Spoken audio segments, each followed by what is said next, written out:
Okay, just give me a sec to put out notifications, and we'll get started.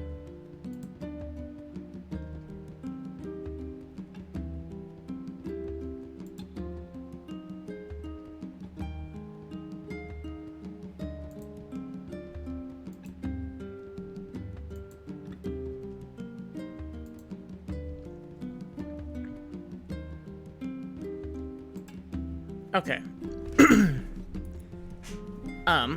Hi, and welcome to more NieR Replicant. We did a lot last stream.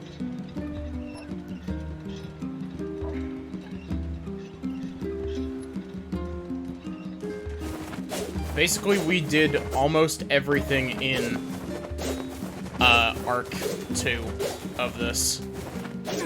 We're almost done with this entire arc of the game.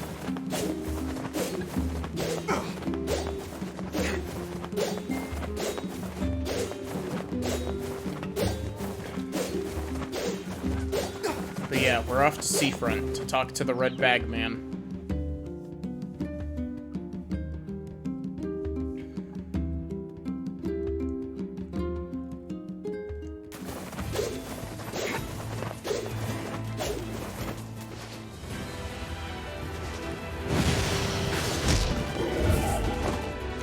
Damn it! Their armor's too strong! They seem to have developed some manner of bodily protection. It seems these creatures, too, follow the prescripts of evolution. Then I'll just have to overpower them!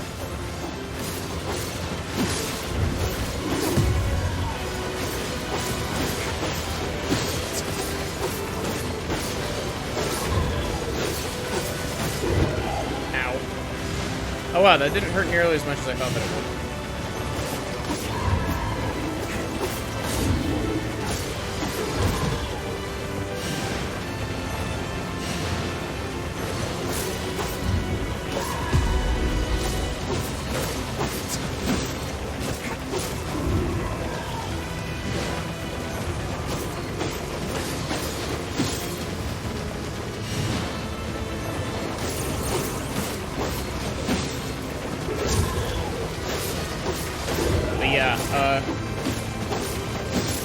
So, I haven't watched it.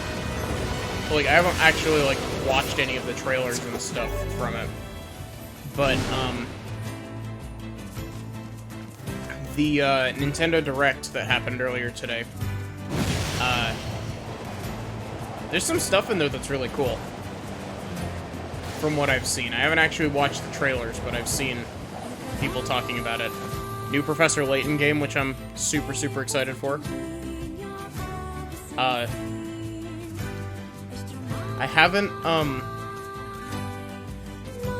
haven't taken a look at the trailer for it yet, but, apparently they showed off something for the, Xenoblade 3 story DLC. Where did that ship even come from? Oh god, it's over. My life is over. What's wrong? Oh hey, I remember you. You're the ones who helped us out way back when. Seeing as we've come all this way, I suppose we had best ask, what is the matter? I had a fight with my husband, and he ran away from home. Yes, yes. You may color me utterly flabbergasted. But it's all that idiot's fault. I was saving up a bunch of apples, and he went and ate 10 of them. That's actually sort of impressive. Well, sure, I It may have kind of lost is. my temper a little, but I can't believe he just up and left. He's been gone for a week now, and it's... All right. We'll help you find him. Really? Oh, thank you so much. And here we go again. Shall we begin by asking around at the tavern like before? Hey there. I'm looking for the guy with the red bag. Yeah. You seen him around lately? Really? Is that couple fighting again? Yeah, the guy took off and hasn't been seen since. I take it this isn't a surprise? Hardly. Their arguments are legendary. We're actually considering selling tickets as a tourist attraction. Anyway, I think he's from that village with the library. Maybe he went back home. I think his brother is a guard there or something. Thanks for the tip. I'll see what I can figure out. Say, you're pretty handsome. Care to buy a lonely woman a drink? Yeah, I'm good.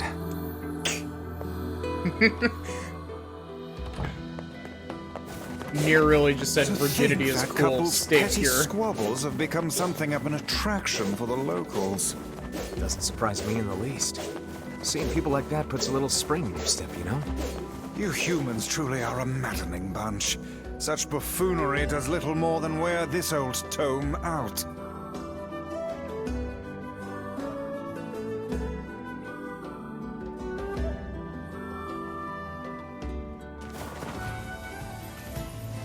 We searched the Southern Plains back when the wife ran off too, right? I believe we did, yes. Lots changed since then. So it's kind of nice when we find something that hasn't. The fact that couple is still arguing almost fills me with, I don't know, hope, I guess. If you asked me, that particular couple could benefit from a little change.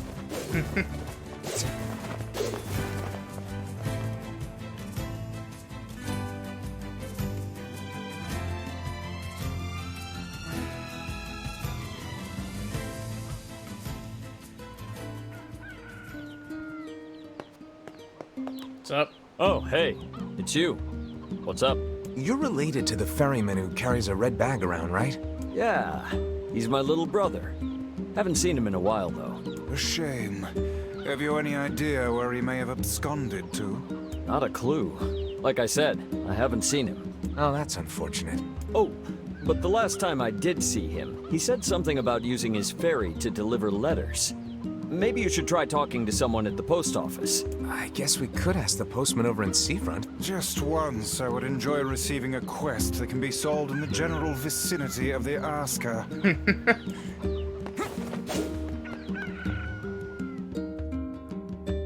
Especially since this is literally going back and forth between the two towns. I cannot believe how many trips we have made simply to track down a single man. It's all right to do this kind of thing every now and then. I only pray this is not the calm before some manner of storm. Say there, lad, have you ever penned a missive? You mean a letter? No. I'm not big on writing. It always takes me forever to figure out what I want to say. Same. Take it from someone who's actively writing something. Like, sometimes you just don't know how to phrase what you want to do. What's to figure out?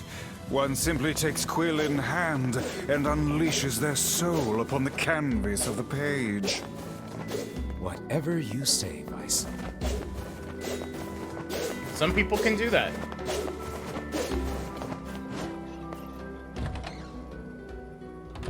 What's up? You still sprained your ass? Hey, postman. Oh, sorry. You're not him. I'm sure as hell not. I just swung by to pick up a letter and wound up running the damn place. Anyway, you here for a package or something? No. There's this couple who's always fighting, and the husband took off. So I'm trying to track him down.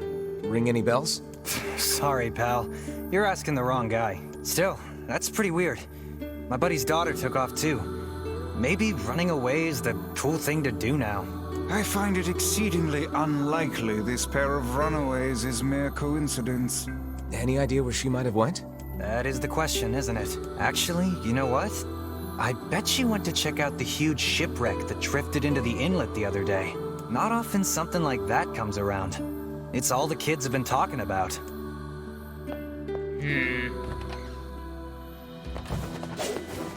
A shipwreck, is it? I suppose we might as well investigate, seeing as how we lack any other tenable leads. Right. Let's head for the inlet. Kaine. Emil. They actually came inside. What's going on? I haven't seen you two come into Seafront in, well, ever, I guess. Sorry for the surprise. Kaine said she sensed something strange in the area. Strange how? Like a shade? Maybe. I'm not sure. There's some kind of sound or something coming from up ahead. What an incredibly specific piece of information the hussy has graced us with. What is it, Kaine? Nothing. Let's get moving.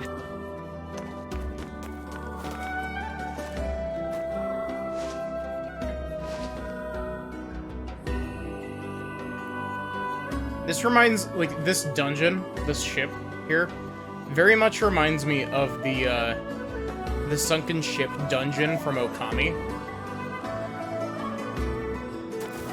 We're gonna need to figure out some way to get inside that thing. This ship is in a state of wanton decay. Surely we can find a These planks seem to be covering a rather large hole. We can probably get in if we move them out of the way. I'm worried about whatever it is Kaine is sensing. We should make sure we're really prepared before going inside. Let's make sure we're ready first. Oh, yeah, I'm more than ready.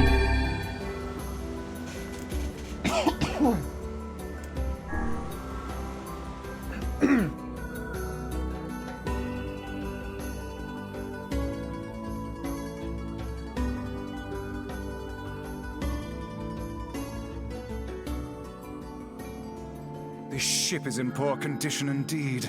Do try not to throw. Whatever. Oh, whoops. You sure you're all right, Kaine? You really shouldn't push yourself. Hey, I've got an idea. How about you and me search outside and get some nice fresh air in the process? Sure. Let's do that. Sounds good. Take care of Kaine for us, Emil. Emil is on the case. Come on, Kaine. Let's get the lead out.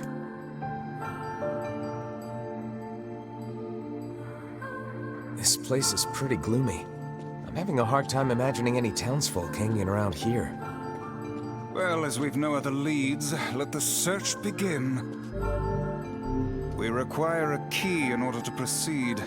Let us fumble about and see if we cannot find one. Yeah, I stream almost every night. I stream pretty often. Look there, on the floor. I believe we have found ourselves a lantern. Also, welcome in, Connor the Great. And there's still some oil in it. Nice. How are you doing tonight, or today, depending on what time zone you're in?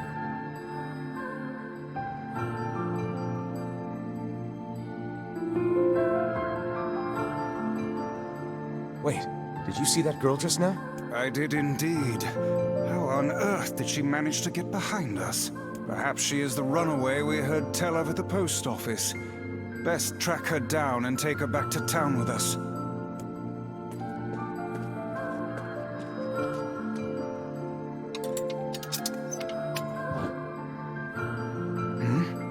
There's no one here. Weird. It's like we just saw a ghost. Oh, what foolishness. I am certain this room merely contains a secret passageway or the like.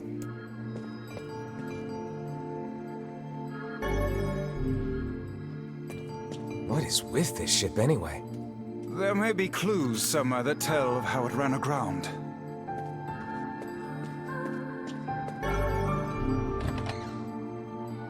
It looks really dark up ahead. Then perhaps we ought to make use of that lantern we just found, hmm?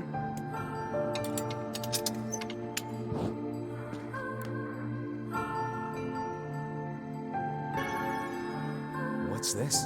An apple. It's a bit bruised, but it's not super old or anything.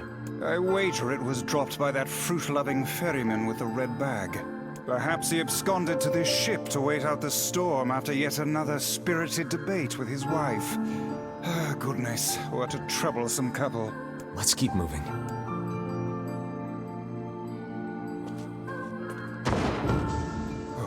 Oh, what was that sound just now? Sounds like it came from the floor above us. I love the side-scrolling sections in these games. They're so good. This barrel's been knocked over, and there's flour everywhere. Surely it was toppled by the girl we saw at the entrance. Wait. Cast your eyes to the floor, lad. The missing child left white tracks in her passing. Should we follow them, I expect we will find our way to her.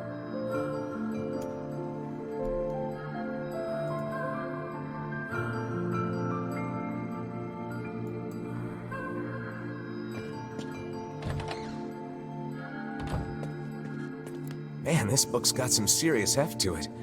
Wonder what it's for. It would seem to be this ship's logbook. Let us avail ourselves of a gander.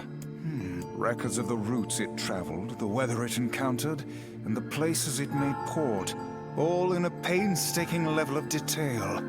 I would expect no less for a vessel of this size, until the day the records suddenly cease. What the hell happened on this ship? We've no time to stand about deciphering a logbook. Let us move on. Oh, I thought you were gonna give me something to read, game.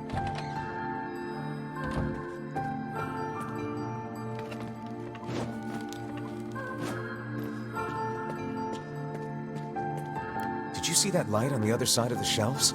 A shame we cannot investigate further with these blasted things in our way. I would like a word with the interior designer who thought to put them here. Hang on. I think I can move these.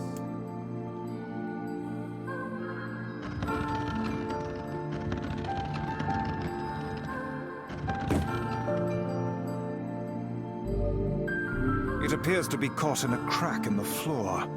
It would not do to have the ground beneath our feet come undone, so let's give up on pushing the thing.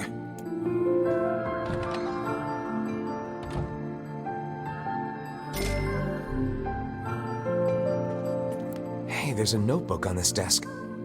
Oh, wow, this thing is crammed full of information. A record of the cargo they carried, no doubt. Let me see. By my pages, this ship was used by slavers. How simply atrocious. Wait, you're telling me they sold people?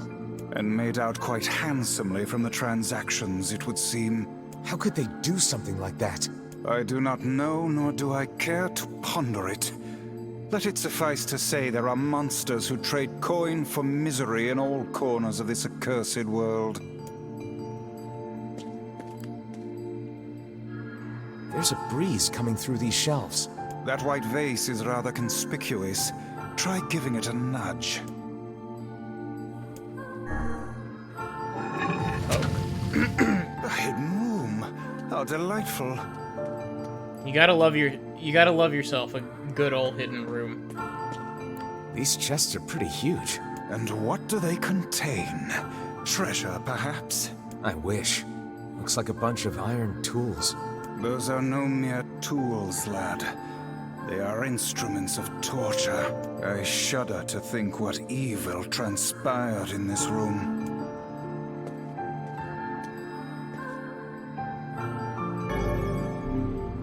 Cool. There don't seem to be any shades around, at least. Fortunate for us. Now let no more time be wasted in our search for the townsfolk.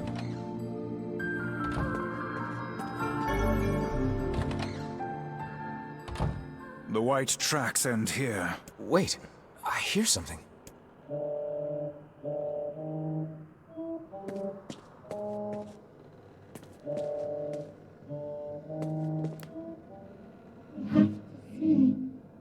Cheer myself up.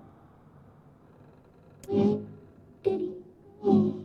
Why do I feel this? Whatever that sound was, it stopped. I swear it sounded like a girl. This is a voice pipe.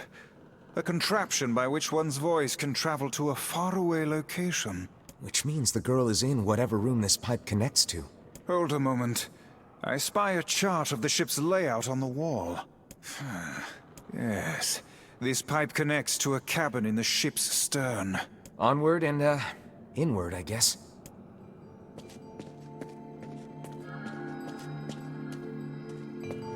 This little lantern has brought us quite far, hasn't it? Yeah. And the light it gives off makes me feel, I don't know, It seems this door will not open. Whoops, I accidentally cut him off. A kitchen, is it? Heavens, look at the size of this saucepan. This must have been where they prepared meals for the crew. There's a note stuck to the counter. Extra rice, hold the peppers. Looks like the crew had some say over how they ate. To be picky about one's food while at sea is a luxury indeed.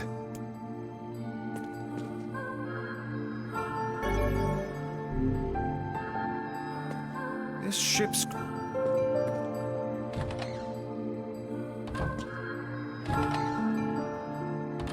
Oh, damn. The hell is this smell? Perhaps it is wafting from further inside?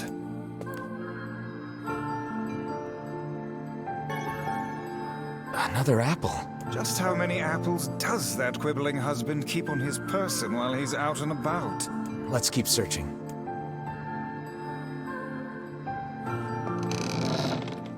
Vice? I think the floor is...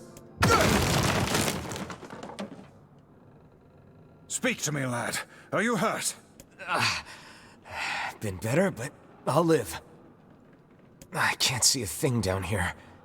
And what is that terrible stench? I suspect we may have fallen into the ship's hold. The lantern got away from me during the fall. We'd better look for it.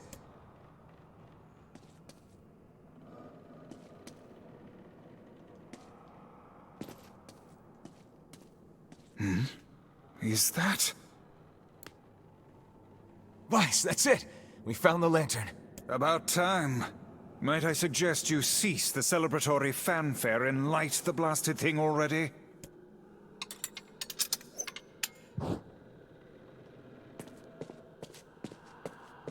Oh dear. Look at the bodies. They are all people from town. And, I fear, the missing ferryman. Oh no. This can't be real. Why? Why did everyone have to... God damn it! Pull yourself together, lad. Remember the presence Kaine sensed. The culprit who murdered these poor folk likely awaits us further within. I won't let them get away with this. That's enough, lad. Avert your eyes. That's enough. Sad. What's up? Hey there, you two. Hey, I didn't know you guys came back inside. Did we ever? Found a nice hole in the wall to slide through. But then we heard a bunch of noise coming from that super dark floor downstairs. You sure had us worried. Yeah, sorry about that. You feeling better, Kaine? A little, yeah. Sorry for the trouble. Good. That's good. Jeez, you seem really down in the dumps. Did something happen? Tell me, Kaine, that presence you sensed. It's on the floor above us. I feared as much. It seems we've little choice but to press onward.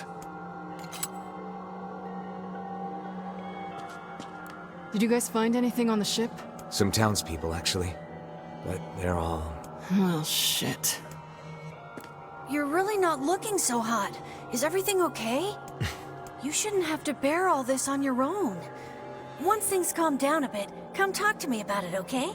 Emil is the most precious. Thanks, Emil. There's a bunch of crumpled up paper here. Letters, maybe? They all seem to have the same words written upon them, but the penmanship is so poor I cannot make heads nor tails of it. They seem to be They seem...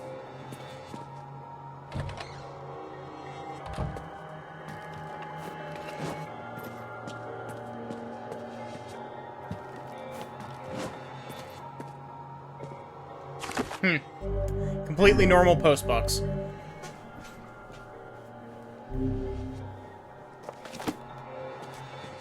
This would be the final room, yes? The culprit who murdered the townspeople may be behind this very door. Let us proceed with utmost caution.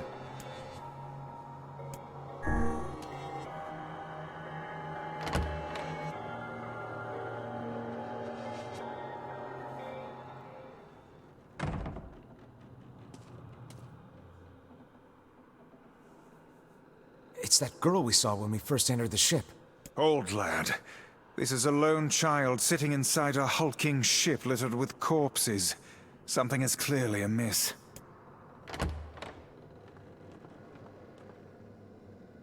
There. Could this girl be the presence you sensed, Kaine?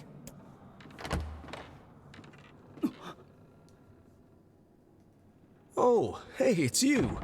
Been a while. Wait, you're the postman. What are you doing here? Oh, I've been coming here a lot lately. I think this girl was on the ship when it drifted in. I've been keeping an eye on her until she's well enough to leave. Hey, so this is kind of awkward, but the girl is, you know, bleeding? I brought a bunch of bandages with me, but, well, how exactly does one deal with a woman's time of the month? Sorry. Clearly crossed a line there. Forget I said anything.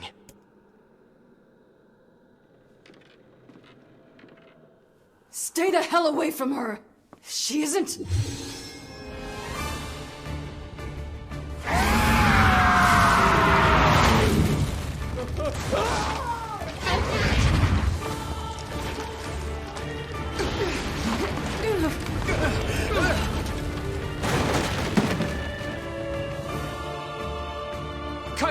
Emil!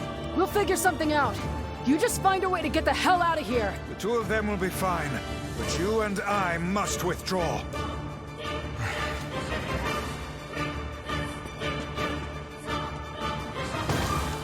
The ship is collapsing. We must leave at once. Very much aware of that, thanks. Let's go. Jinx! Damn it, they're in the way.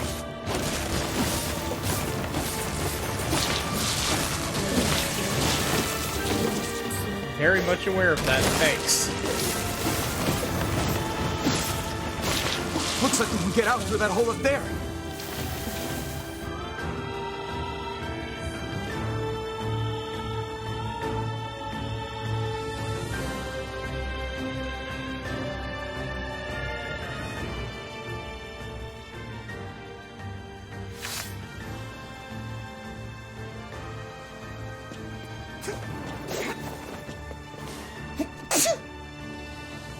Glad you two made it out in one piece. Yeah, we're good. But that poor postman is still trapped inside. We'd better go help him out. No shade would dare pursue us into sunlight such as this. We should use the opportunity to ready ourselves.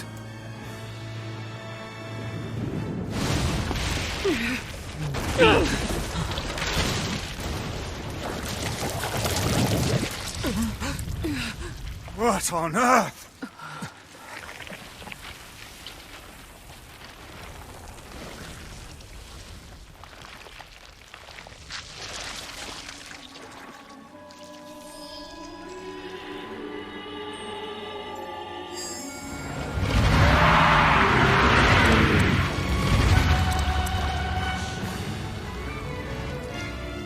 I'm not gonna lie, as weird of a design as this is, I think that this design is still cool. Why isn't this shade being hurt by the sun? That is not precisely the case. It most certainly is being burned by the sunlight. However, its regenerative abilities far outpace whatever damage the light is able to inflict.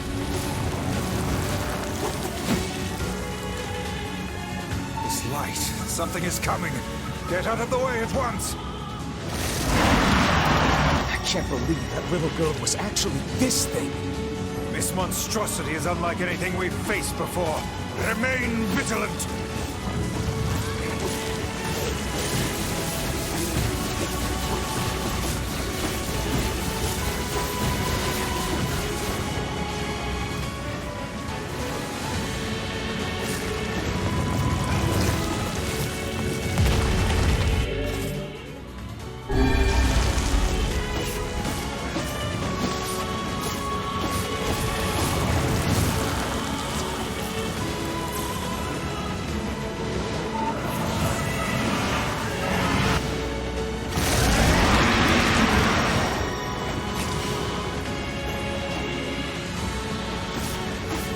Aim for the tentacles with bases on them!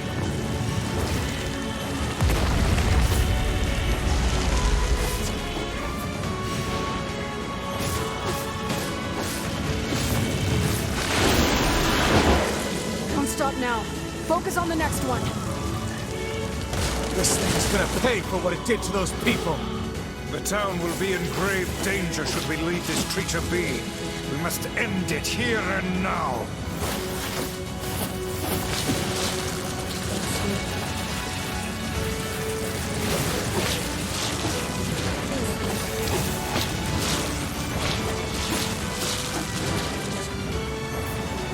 But yeah, I was talking earlier about the whole Nintendo Direct thing. There's a lot of games that are coming out that I'm excited to stream. And it also made me realize just how much I should probably focus on doing, on going through Xenoblade 1 and 2 on stream.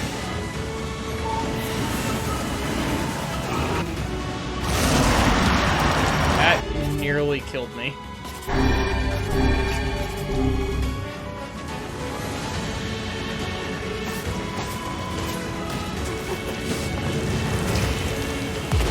Kaine, why are you dead on the ground?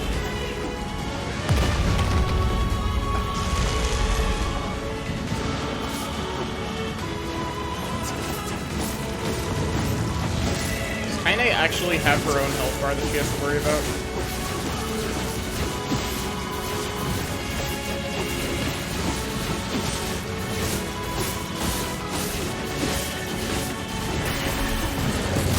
Now is our chance. Attack with all that you have.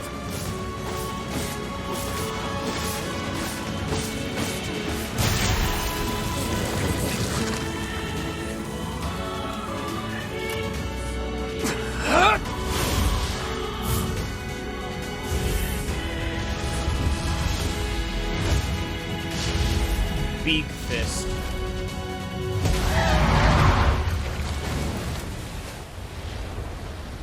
Decapitates it with a single punch. Did we get it?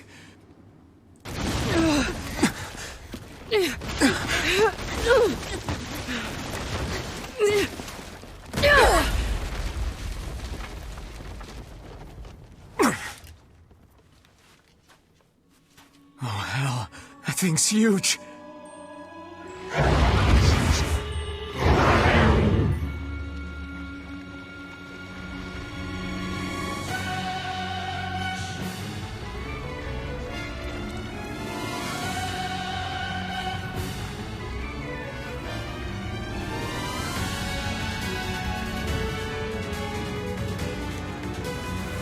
To think it could recover from such a grievous wound.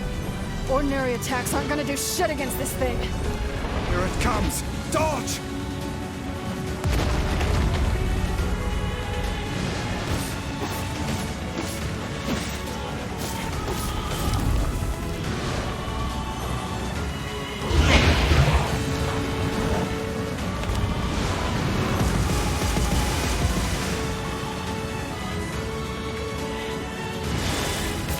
Is this thing turning its body into spears and shooting them at Ow. us? I can't believe such a huge shade even exists.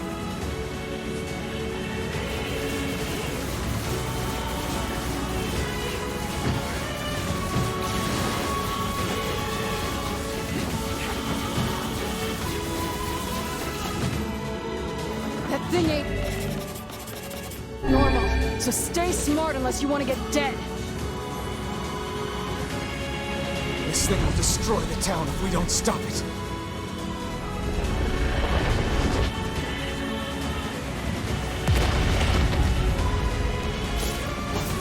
Come on, Kaine and Emil, I need you to help me beat the shit out of this town.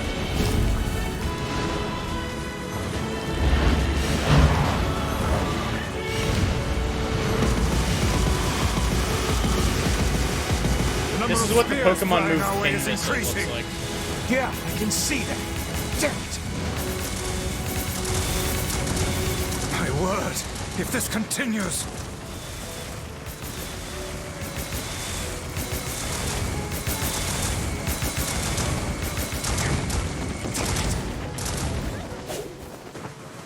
Hey, over here!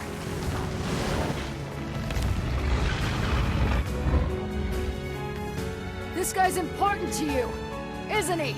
Hey Lapis, how are you doing?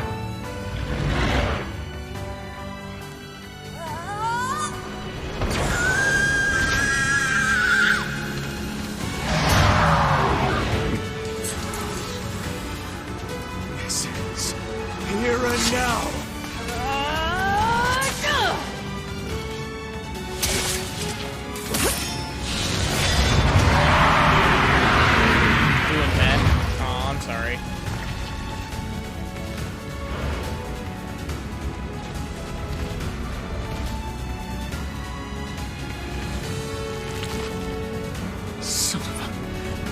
this thing immortal? How can it withstand such an onslaught? Didn't sleep enough. I'm really scared, guys! Woke up anxious. Oh, I'm sorry. We will be in grave danger if it unleashes that attack. We must stop it.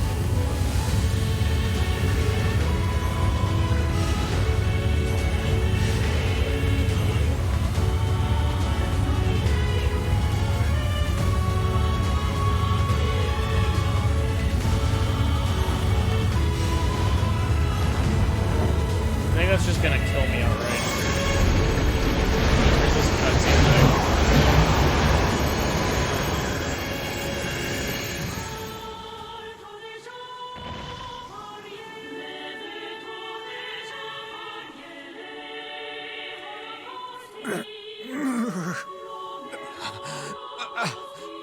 I think we're in trouble. My body won't. Damn it! Fuck!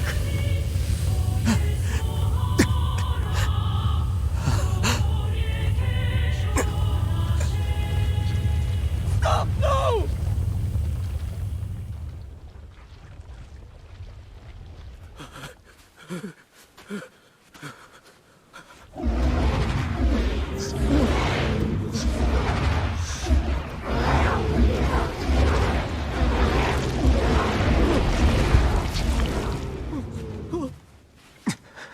What are you doing? You're gonna get yourself killed!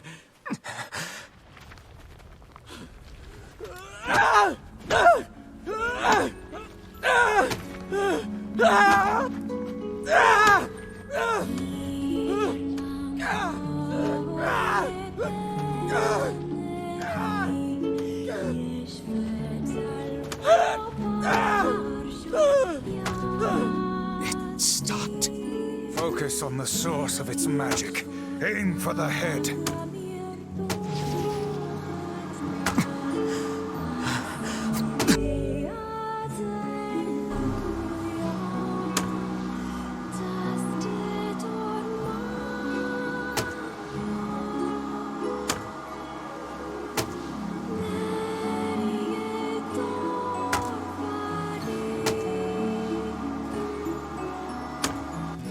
We can never be together!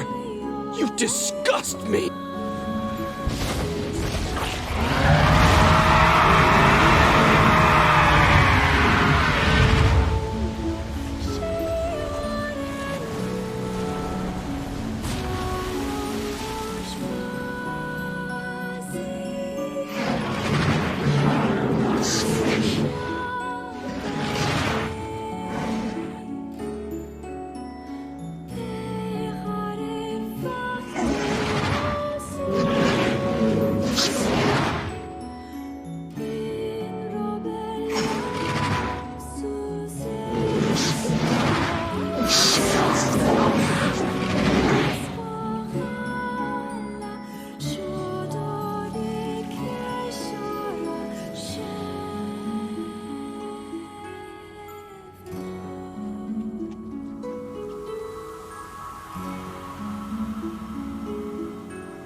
Thanks. You really saved our bacon. You've all done so much for me. Offering a little refuge is the least I can do. I don't have the words to express how sorry I am. We all knew townspeople were out there being eaten by a shade, but I never imagined I was taking care of it this entire time. The fault lies with that foul creature alone, Postman. Not yourself. I hope I can believe that someday. All right, well, we'd better get going. There's someone else we need to break this news to. Fair enough. I hope to see you out there on the old letter trail again soon. Hey, did you find my husband? Yeah. The thing is... Wait, why are you hesitating? Is he alright? Please tell me he's alright. Come on, say something already. Your husband was killed by a shade. I'm sorry. We tracked him down, but it was already too late. No, it can't be true. That big idiot, always carrying his bag around, thinking about me all the time. Oh God, this can't be happening.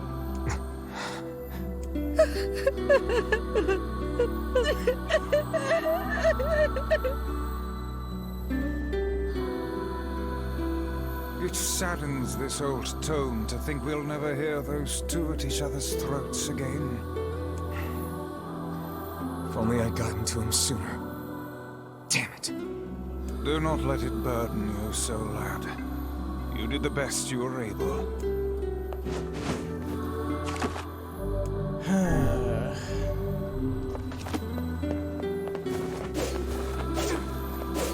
This game really doesn't know how to pull its punches. Like, goddamn. No matter how many times you play this game, it will always make you sad.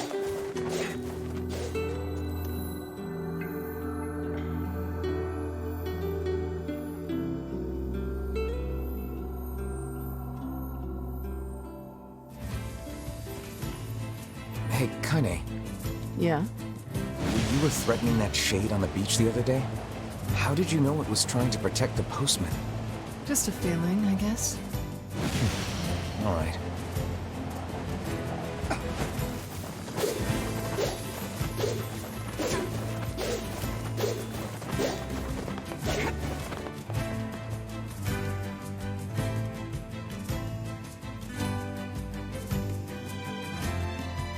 Hey, Popola, you got any idea on where we're supposed to go next?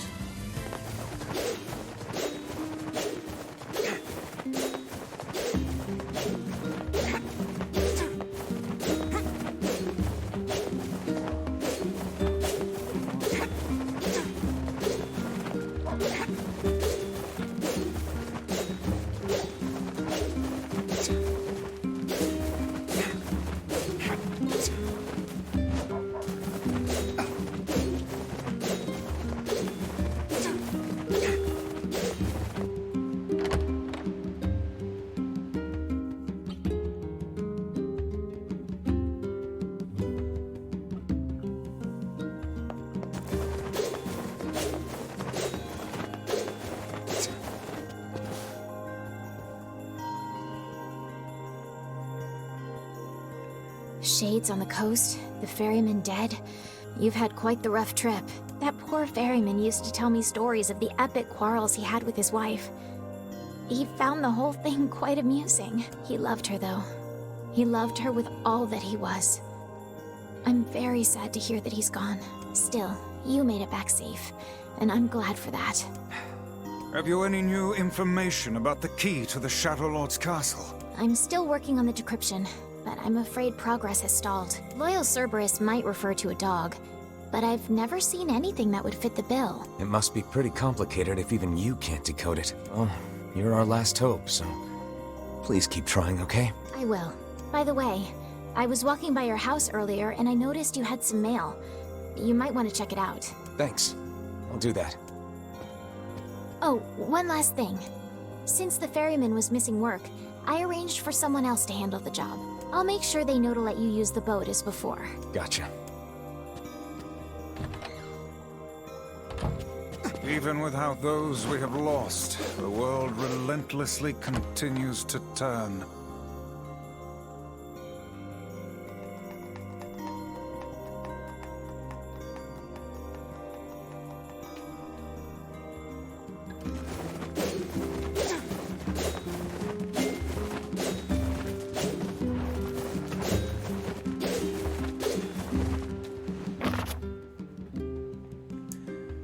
Official notice. As per Rule 25,656, please consider this your official notice that the King of Facade has chosen to enter into the ceremony of matrimony. Please lodge all objections and or congratulations through the official channels stated in Rule 38,585. Sincerely, the Facade Royal Office of Marriage and Other Legally Binding Contracts and Concerns. P.S. Hey guys, it's me, the King of Facade. Sorry this is all formal and stuff. Listen, I'm getting married and I really want you to come. So get over here. The king is getting married. Does this old book good to see a boy become a man? Probably not a good idea to turn down a wedding invitation from a king. Let's go to Facade. I wonder, can I do this yet?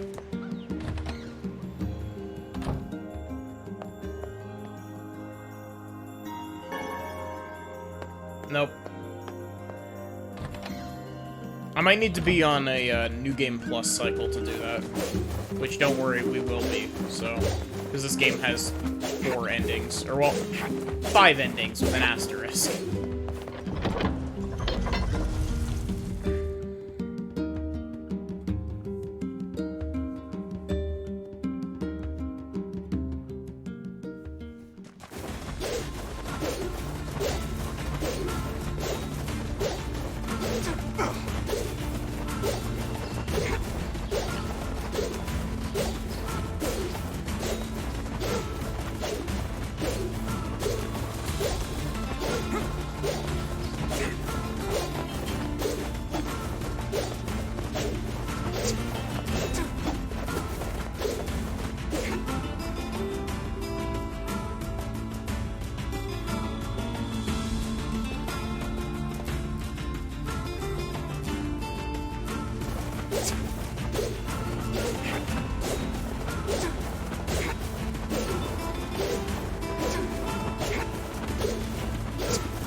Does it not strike you as curious to find wolves in the desert?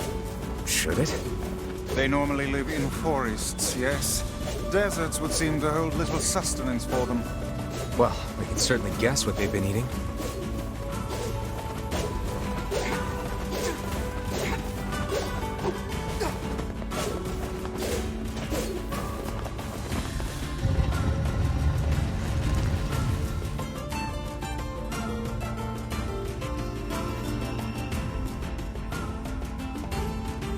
We're here to attend a wedding in full armor. Well, I guess technically NieR is the only one that actually wears any armor. Emil is practically indestructible.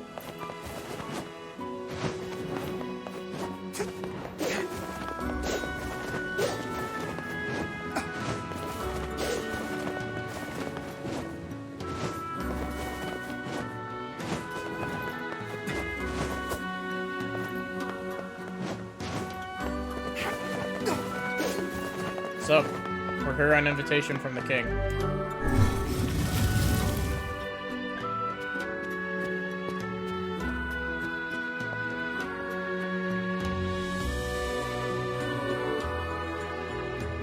Ah, Kakere!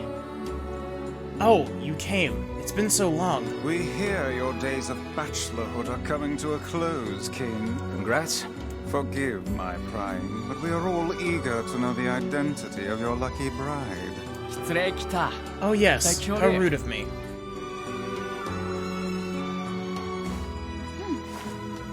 How nice to see you again. Hold on. Fira? That's right. You have grown into a fine example of womanhood. I'm sure you will make a splendid queen. Kaine's gonna want to see this. Indeed. But I'm truly glad to see you all. Did you know that my bride threatened to boycott the ceremony if you did not come? Ah, and you must be Emil. Pleased to make your acquaintance, Your Royalness. Congratulations on your wedding. Thank you. I'm sorry Kaine's not here, but... Let me guess. She's outside, right? What nonsense. She knows she's welcome here. And now, I insist that you stay with me tonight, as honored guests of the royal family. Of course. How could we refuse?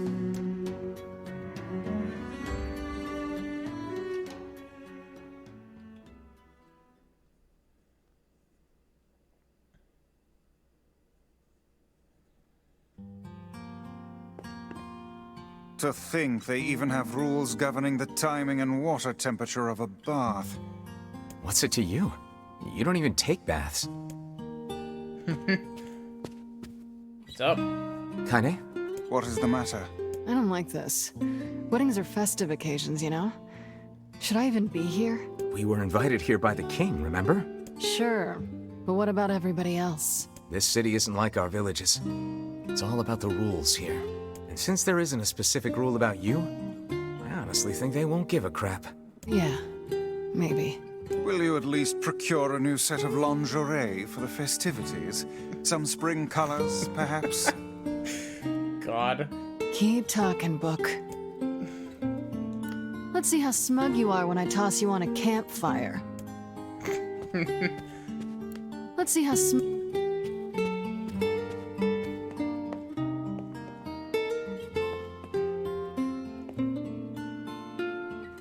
Oh, What's up? just having trouble getting to sleep. Something bothering you?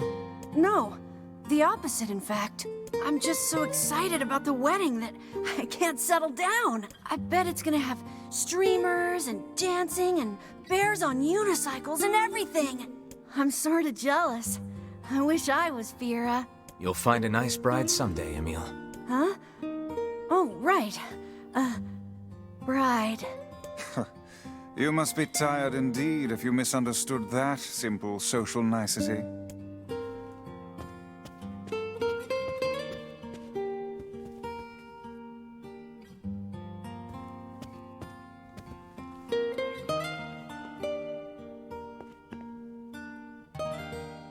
Yeah, that's not exactly it.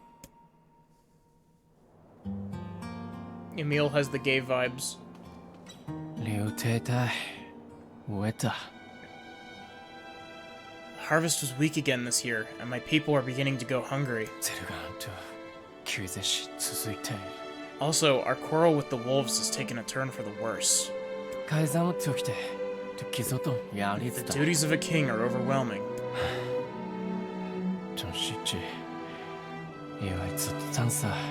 In truth, I feel somewhat guilty about holding a festival to celebrate my wedding. Everyone needs to blow off steam and celebrate once in a while. Indeed, your people have earned a moment of rest and respite. I guess that's true. Plus, you want to make Fira happy, right? Anyway, life is better when you have someone to fight for.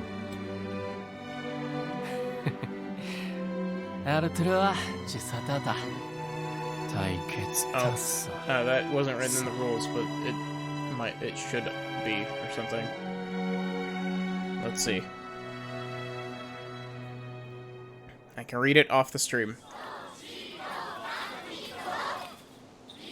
It's not written in the rules, but perhaps it should be. Aw, weddings are the best. There's Someone flowers to fight for. everywhere. Yes, I Everyone's like the thought of happy. It's just great. I'm kind of jealous. Aren't you jealous, Kaine? Nah. Oh, come on. 異牛と螺旋地恋アルテルはシースヨリンチこってちサイトズセおていきく And thus, in front of these beloved guests, as per Rule 904, I hereby request that you seal your union with a kiss. This sort of thing is always hard for me.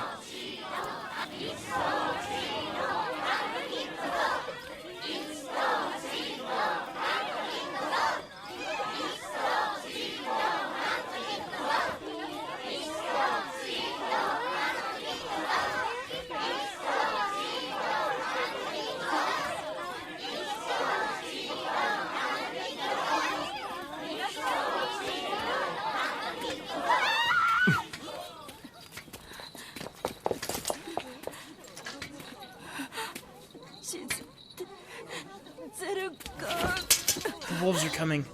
Run.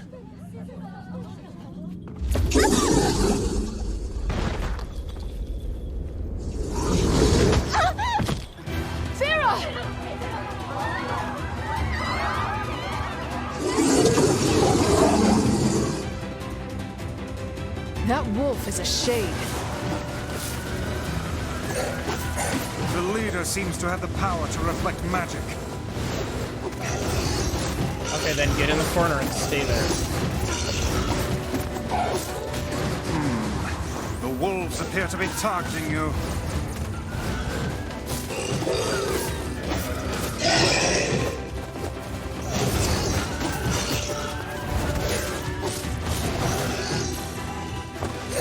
Thank you for the heal, Anil.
I would rethink this course of action, King. Ahead lies a battle you cannot win.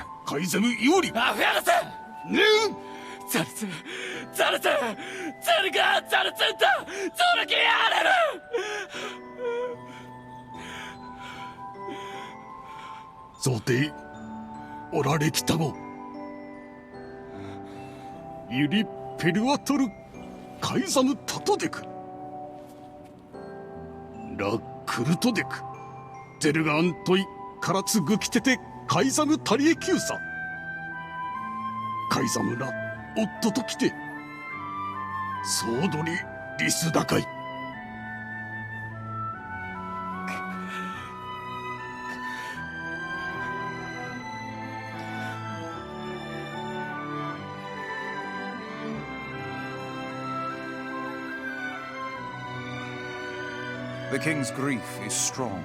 I doubt he will stand down at this point. Yeah. I'm guessing he'll run off to take on the wolves any time now.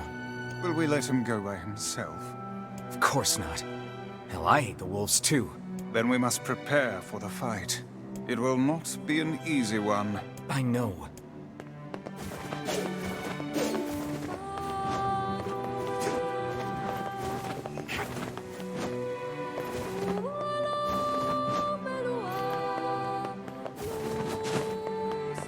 I both love and hate this game sometimes. Because, like... I always commend when authors are willing to kill off characters that you think are safe.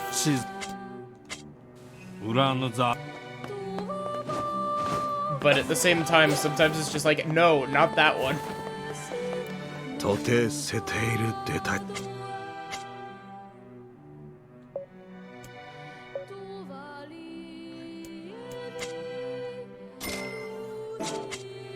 裏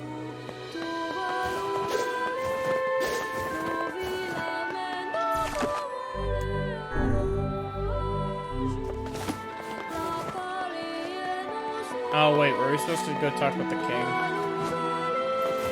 We definitely were.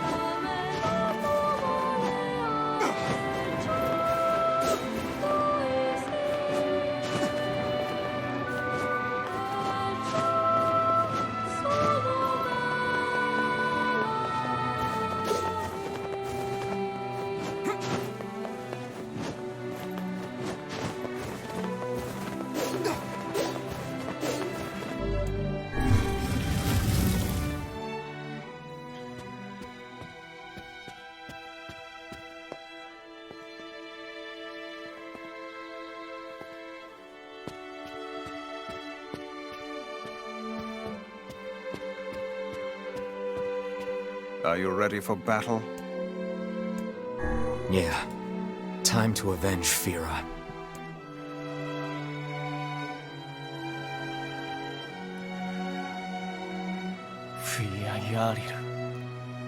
Fira is not the only victim here. Damnable wolves continue to claim the lives of many people. I'll not allow them to suffer anymore. As their king, I must take a stand. And if the rules say I can't, then damn the rules. Madness. The wolves who attacked were only a fraction of the pack. How will you fight them all? I will not be defeated. And count us in. That's too much for me to ask. We're not doing it for you, dumbass. It's for Fira. Kaine, you can't speak to a king like that. If this is indeed the plan, then let us make haste. We can ill afford another tragedy. Thank you, my friends. I owe you so much. If you can make use of this, please take it.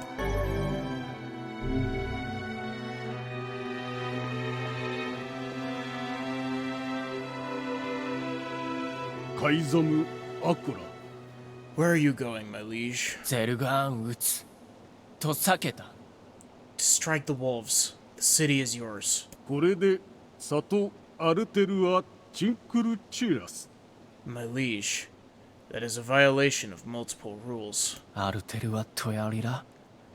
those rules keep Fira from dying? No, my lord. What did Fira ever do?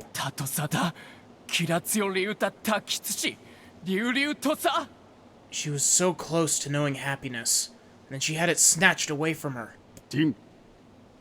Yes, my lord.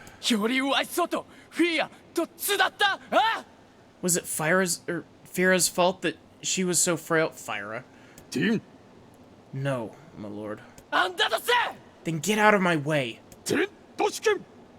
I cannot, my lord. You are behaving like a fool. Clearly, you are still young. How dare you!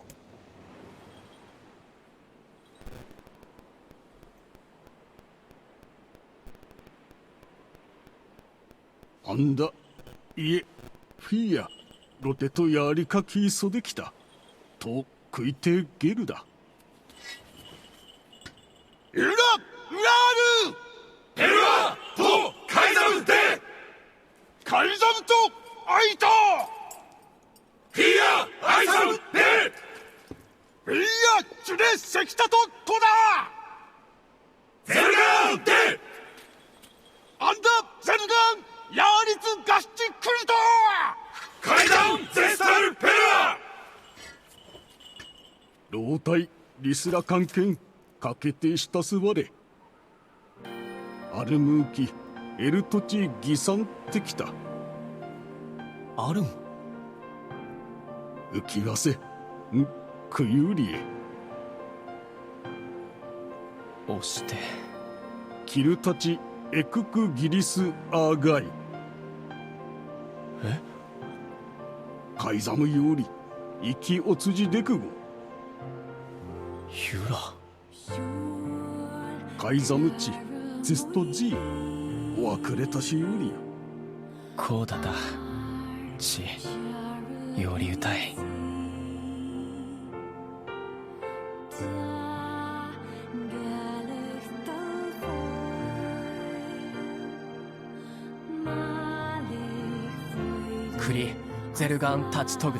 This is their den. I'm sorry to ask so much of you. Forget it. It's for Fira. Let's move.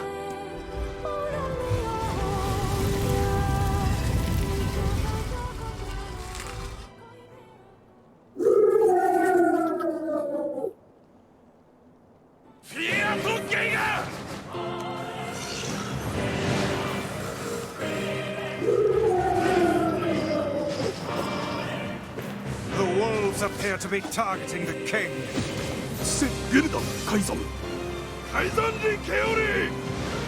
He seeks the king of Facade.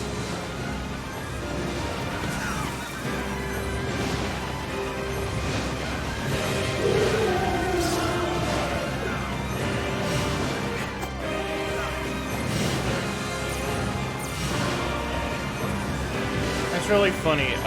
Vice gives you this, like, warning of, like,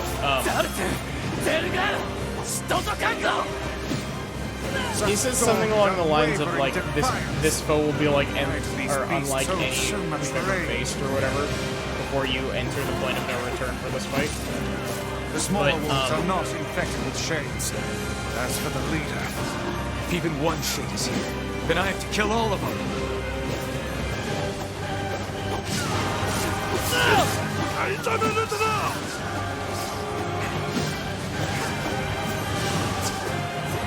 It's really funny because I remember this boss fight being, like, really easy. above you, stay on your guard.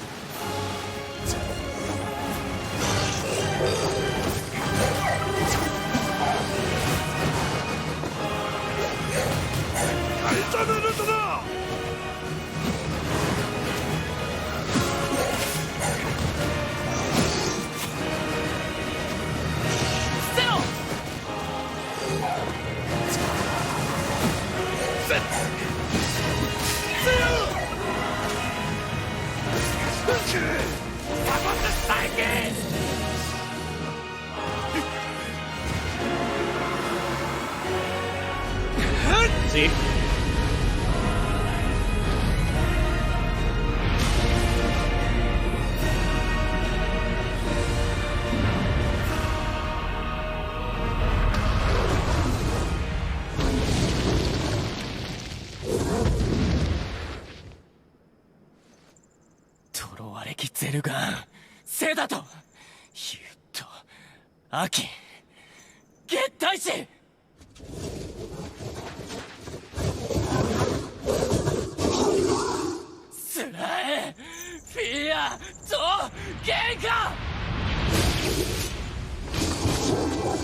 Holy shit.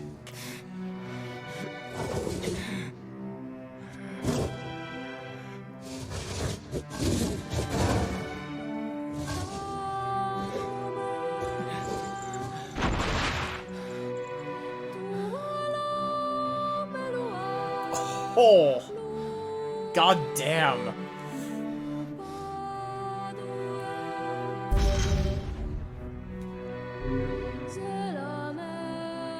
Stabbed it through the eye.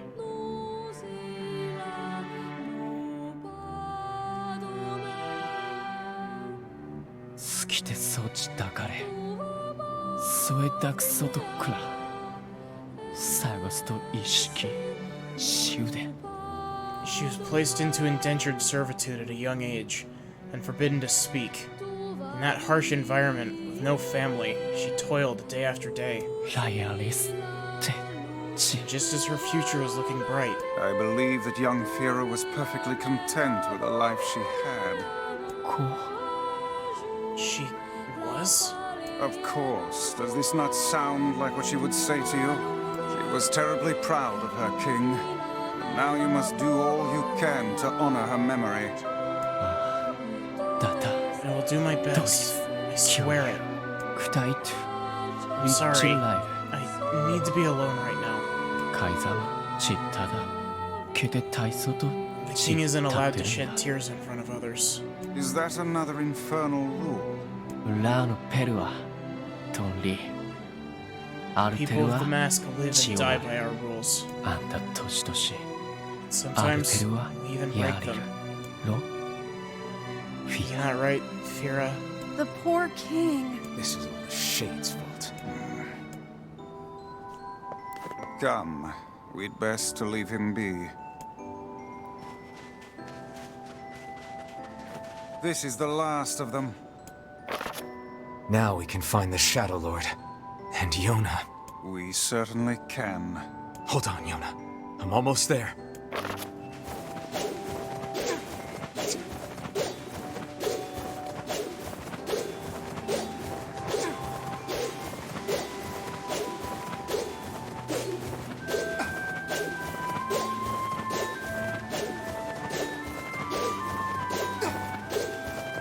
We should return to Popola and see if she has any final words for us.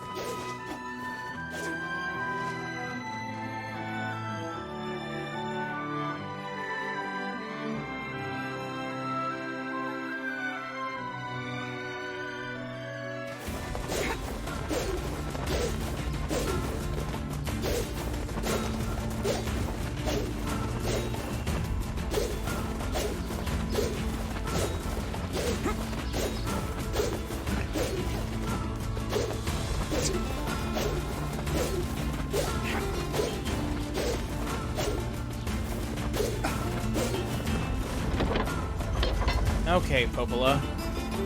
What do you have to say to us?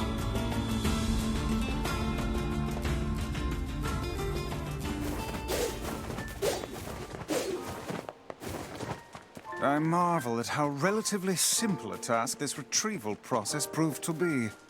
It is almost as if someone deliberately set us on this path. You're overthinking again, Vice. But... I don't care if it's a trap. Yona's waiting for me and I'm going. I see.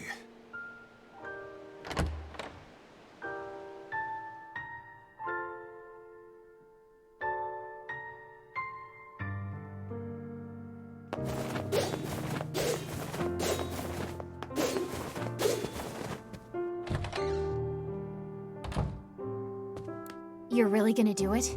The whole village is buzzing, you know. They say you're gonna go rescue Yona. I guess it's really happening, huh? I'll bring her back. I promise. About that. Yeah? Nothing. Never mind. Popola just loves to worry. Anyway, you be careful. Yes, do be careful. Thanks. Be careful, all right? Please be careful.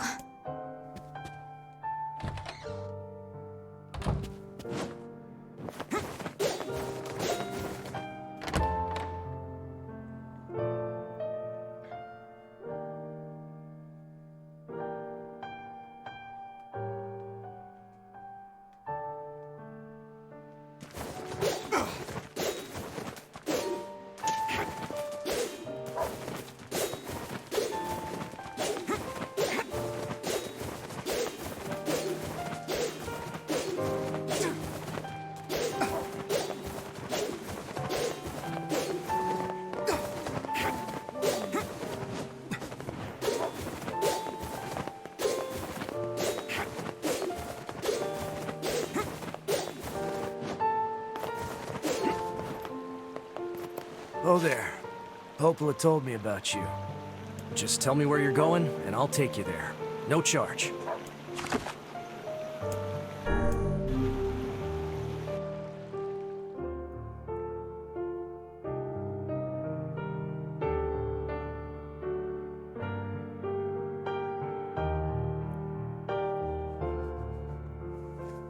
We're off on an adventure.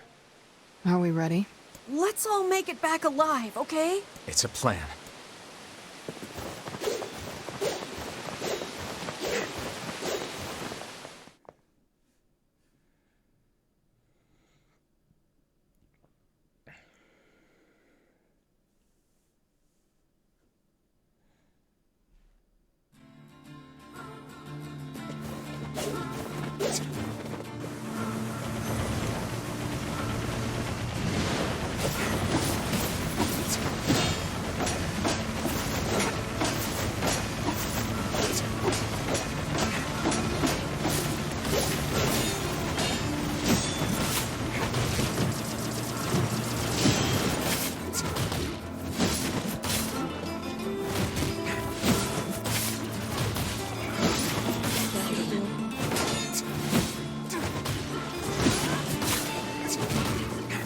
So, random thing that I totally forgot to mention earlier.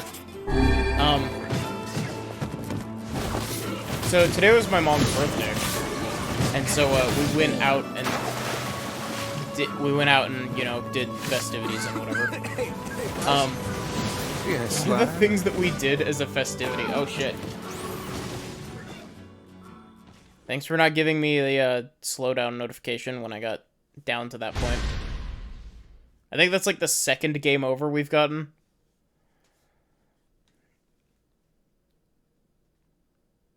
So we went off, and,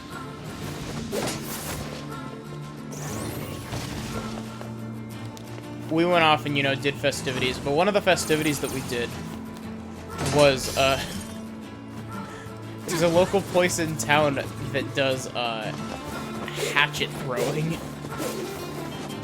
And so we threw hatchets.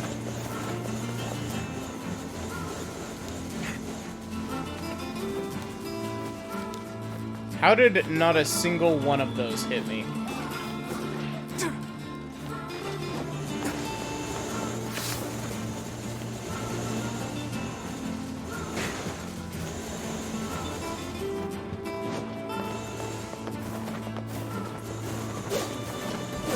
Imagine actually fighting all of these.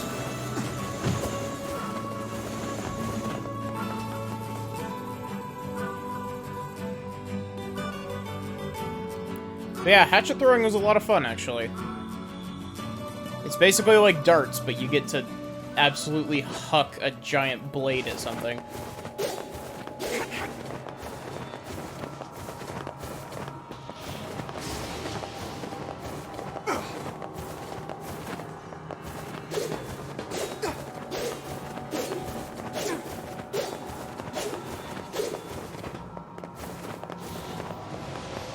Please tell me the puzzles didn't reset.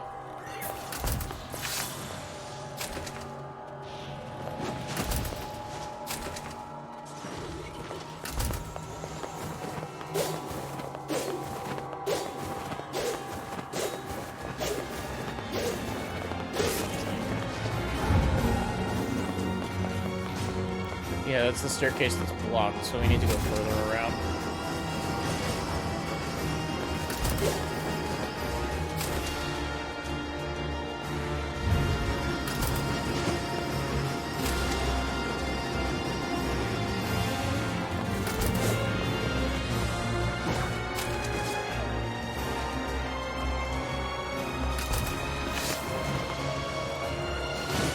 We're getting different battle music now.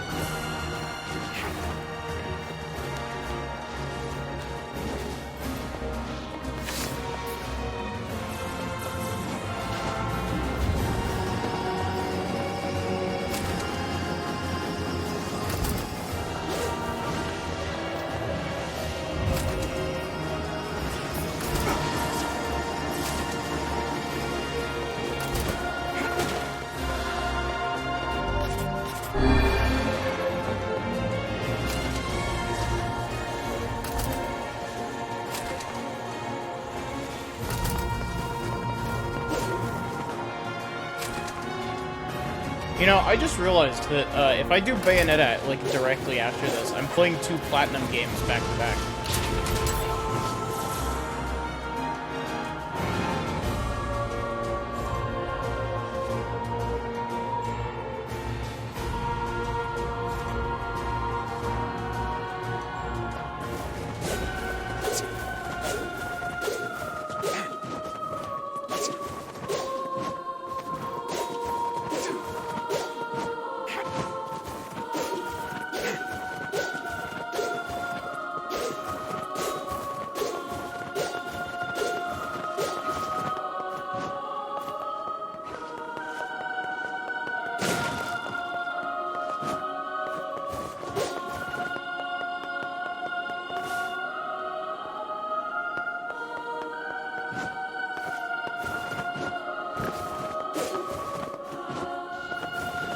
Choir's over here trying to set the ambience. I'm doing a good job of it.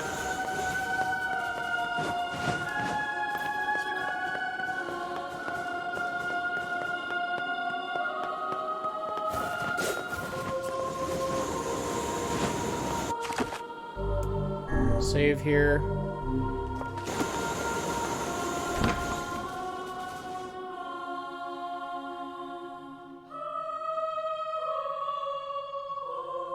Such an ominous sight. And yet I find it strangely nostalgic. Yeah. This is where Vice and I first met. And first fought together. Wow! This is where you used to live, Vice? Well, yes, I suppose. In a technical sense.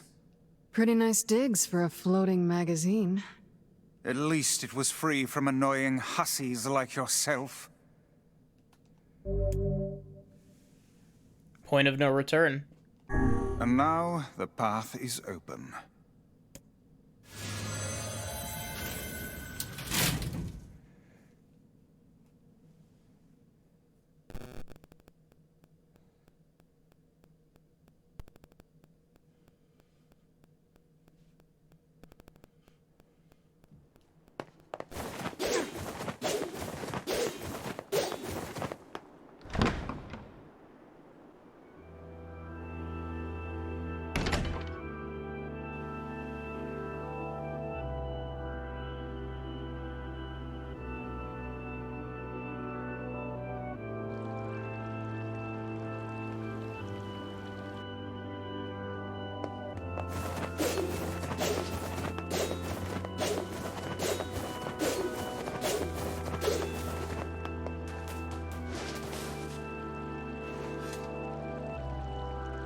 To whom does the true voice speak?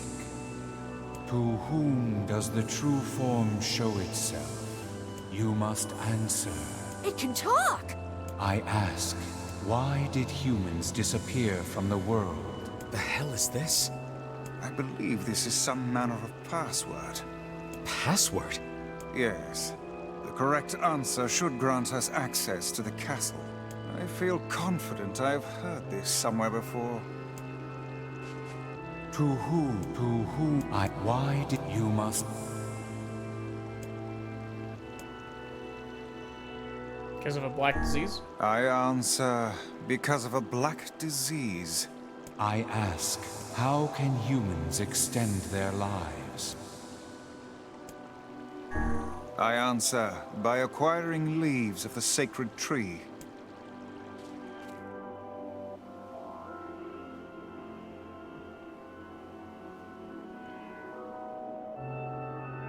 Oh, are we just...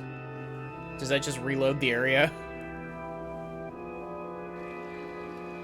I knew that was the wrong answer, I wasn't sure if I was supposed to have that information yet. Blast. I appear to have made an error.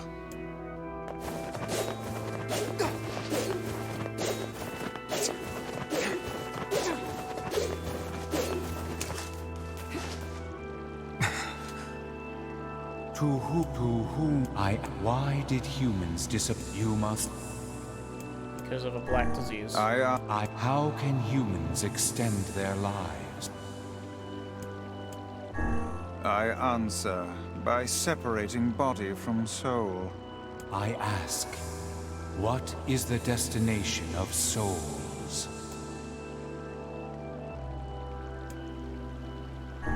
I answer, they are placed in their corresponding shells. Very well. You are acknowledged as master. You may enter. Well then, it seems the way is open.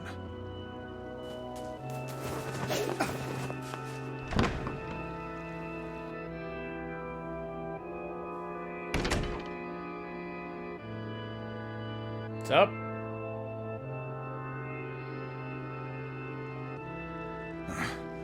It's the twins from your village. Popla? Devila? What are you doing here? Hey, any chance you'll just go back to the village? This is a very dangerous place. Even if you can find Yona here, you probably can't get her out. How did you get here? Shh. We're asking the questions right now.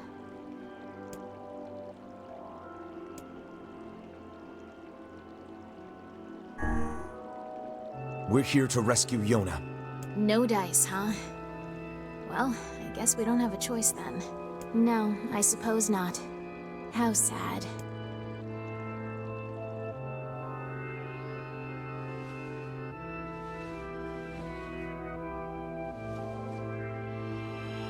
We didn't want to fight you. We really didn't want to.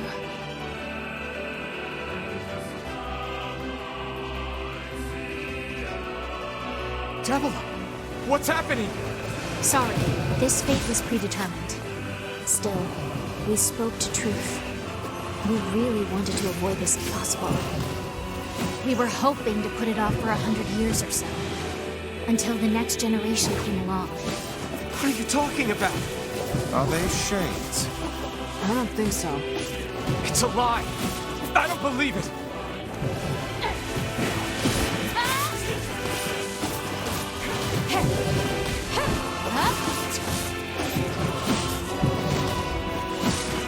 Oh wow, I'm low on health.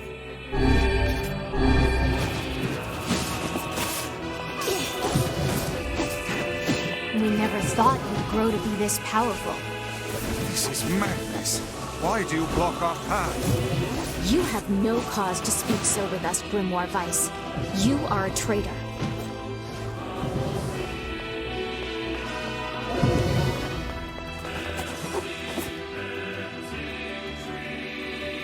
Their outfits are so pretty, though. What now?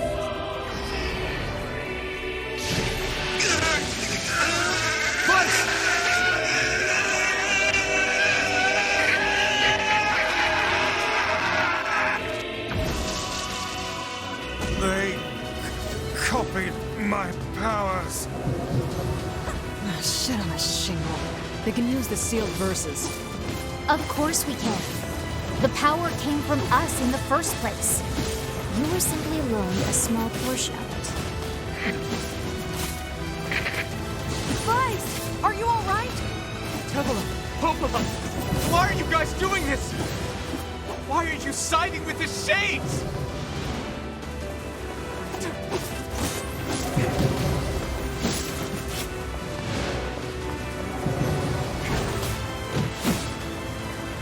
I remember having a lot of trouble with this fight on my first playthrough.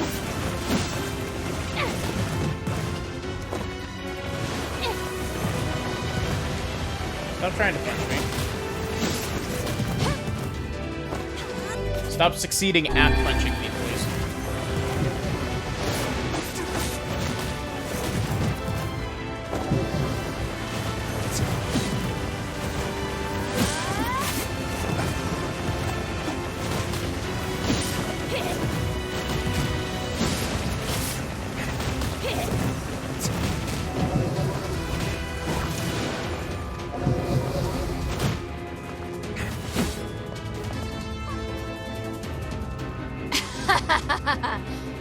Why?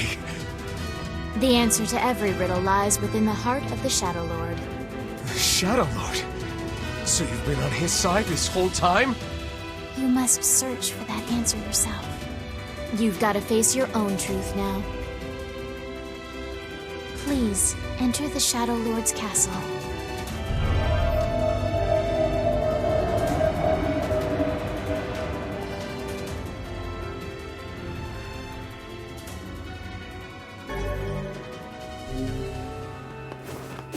Devil and Hopla are fighting us. Yes, they do seem to be putting us through a great deal of...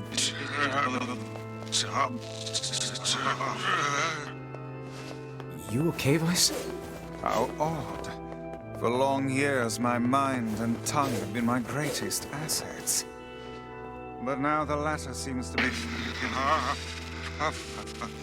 Well... Vice?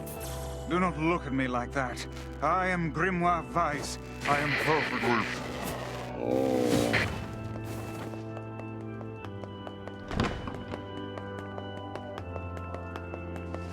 I think I hear a waltz.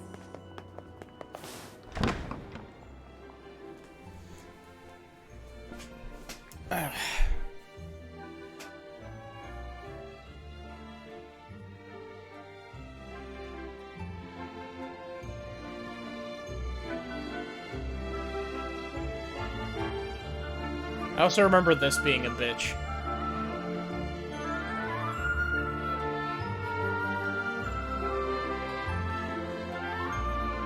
It certainly is a grand affair.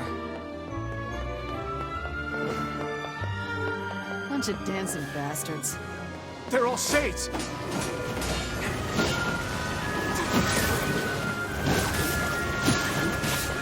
I think we're locked in! It's not like I was planning to leave. Yeah, it's a bit late for that.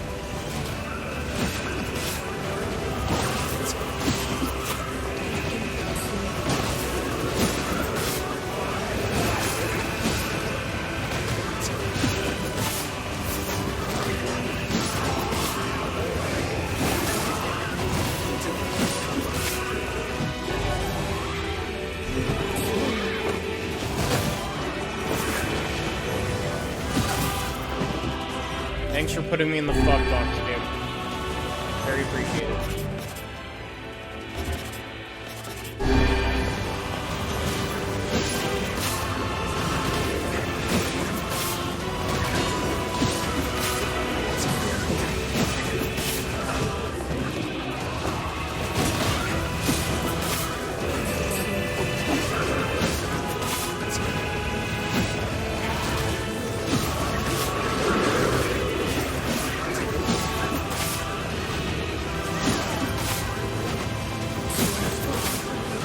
Gosh, I've been sleeping on how good these strength capsules are.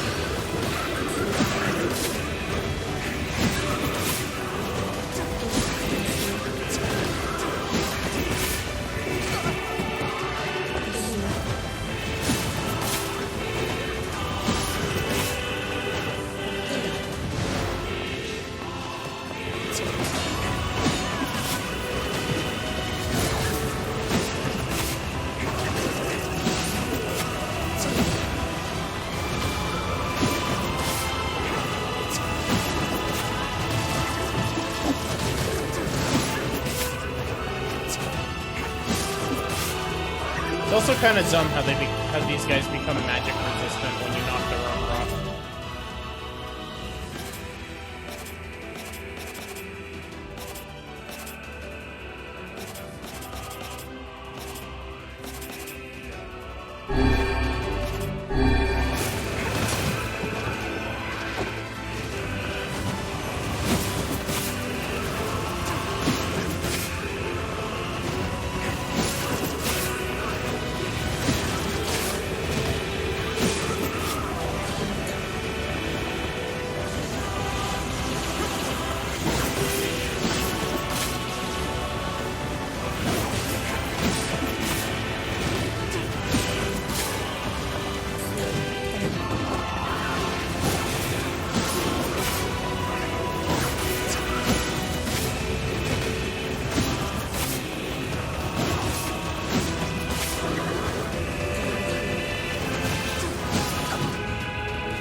Jesus Christ, that's such an effective combo.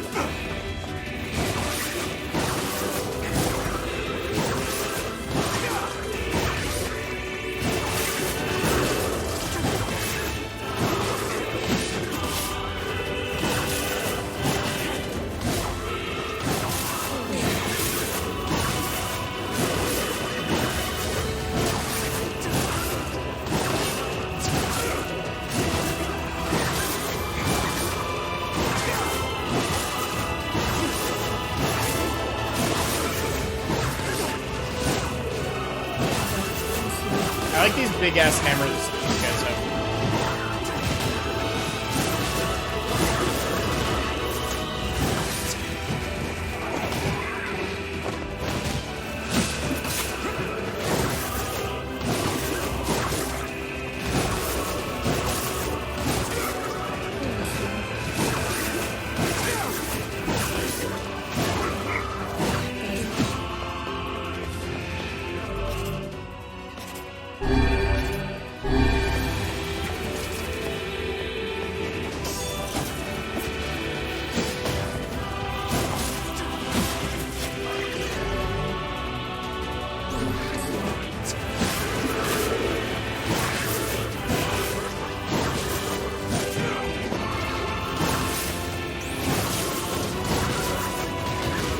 Damn it! It won't stop coming! I'll open the next door. Cover me! Oh, how I do love a good... Twice! Oh, right. Protect the hussy, yes? Good plan. Let's go. Protect Kaine for us!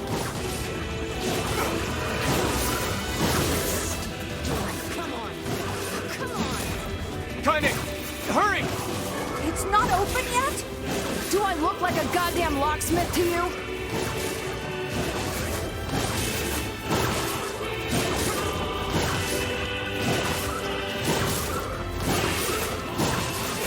Say what you will about this strategy, but goddamn is it effective.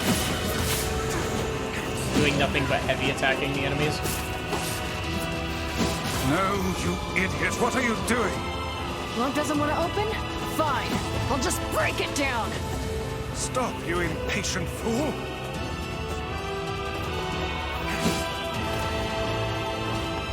Get over here.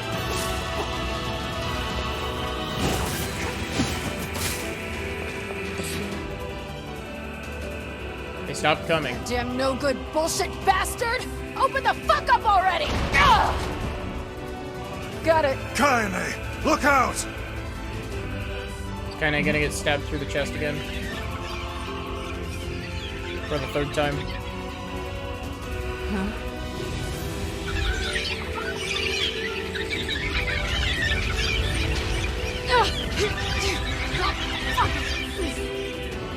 Are they laughing? These things are freaking me out!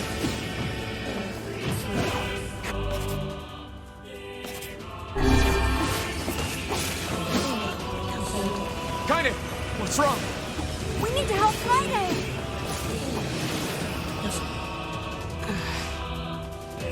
You okay? Yeah. Well, we got problems.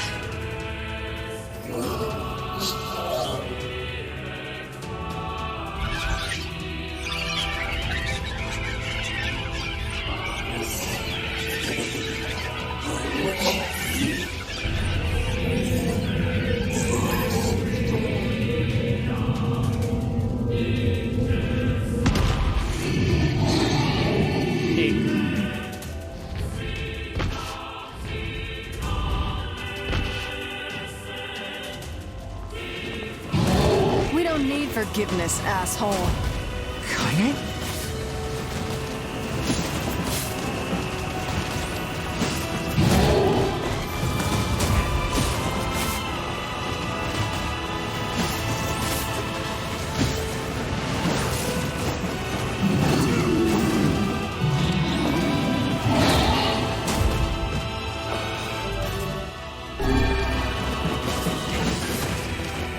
How should I know?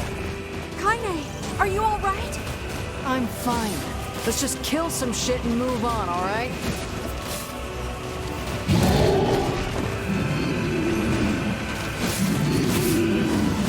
Damn it! How can something so big be so fast?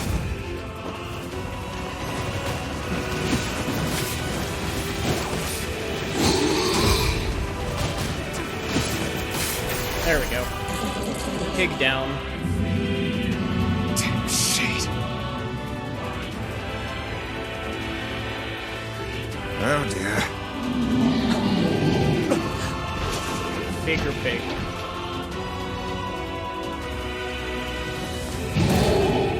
Ow. Fucking rude. That didn't even hit me.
darkest kind, eh? Don't fall victim to such distractions. Come on! We have to keep going! Let's go!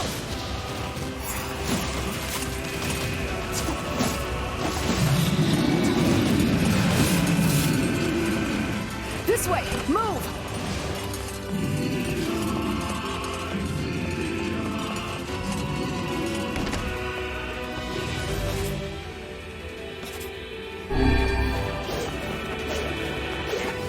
Up here! You can go down this tower quite a ways, if I'm not mistaken. How can we deal with this thing?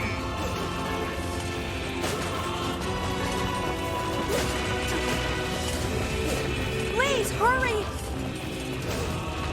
Yeah, you know, Emil, not all of us can literally fly.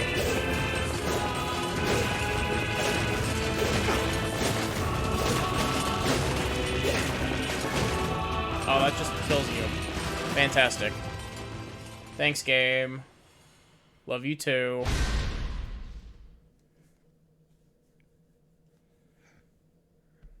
This had better put me at the bottom of the stairs. Good.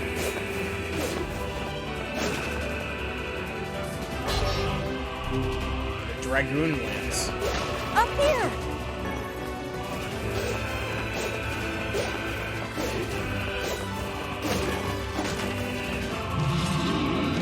How can we deal with this thing?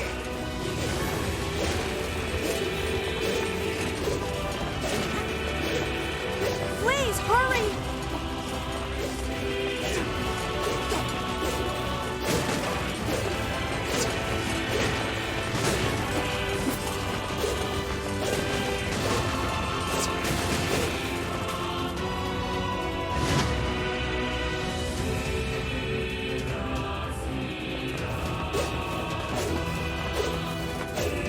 Damn it, I can't get it open!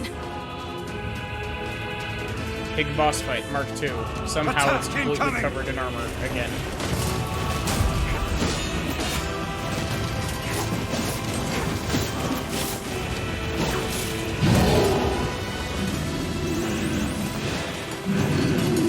The entrance is locked too! It seems we are in a bit of a predicament.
We got some help from Facade.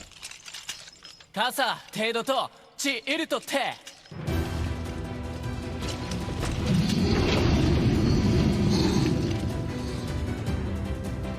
エズチ汗より切った基礎だあらペルアとシデチウセキオンイラコクかつって What are you doing here? サルリとしたとカイザムとキロだろ You are correct. いやあらとて賛成だ割とてドラスなんかしちんで But あらペルアとどんだ来て切りごいたりアフィアとさちちさったと止めるたカイザムチ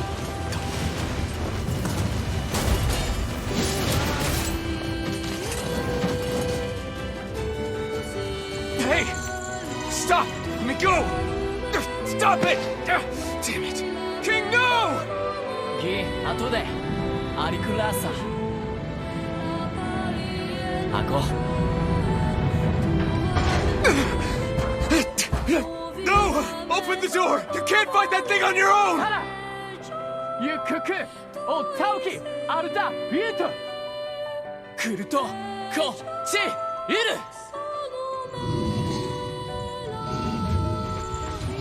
かて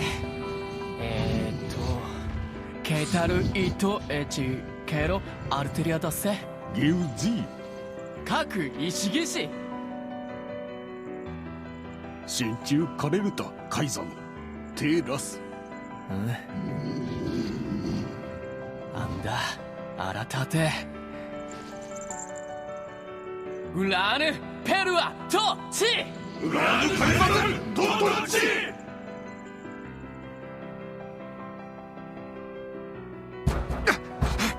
Open the damn door!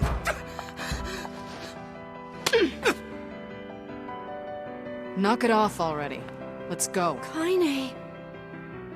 He's fighting for you. And for Fira. Don't let him die for nothing. My friend.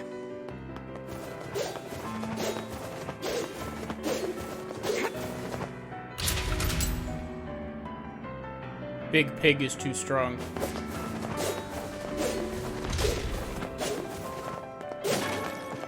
Thank you for the health salve. That's very helpful. I'm actually running low.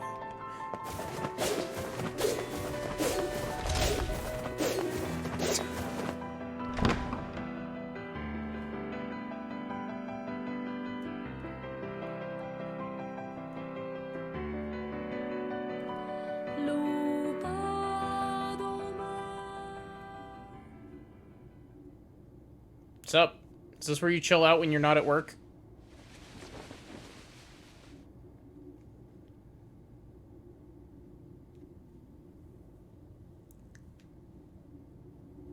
Devila! Popola! Oh, look. You made it. We've been waiting for so long. Why are you doing this? It began 1,300 years ago. Humanity, finding itself on the brink of extinction, undertook a last-ditch rescue plan called Project Gestalt. Gestalt? Do you still not remember, Grimoire Weiss? Then let's give you a refresher.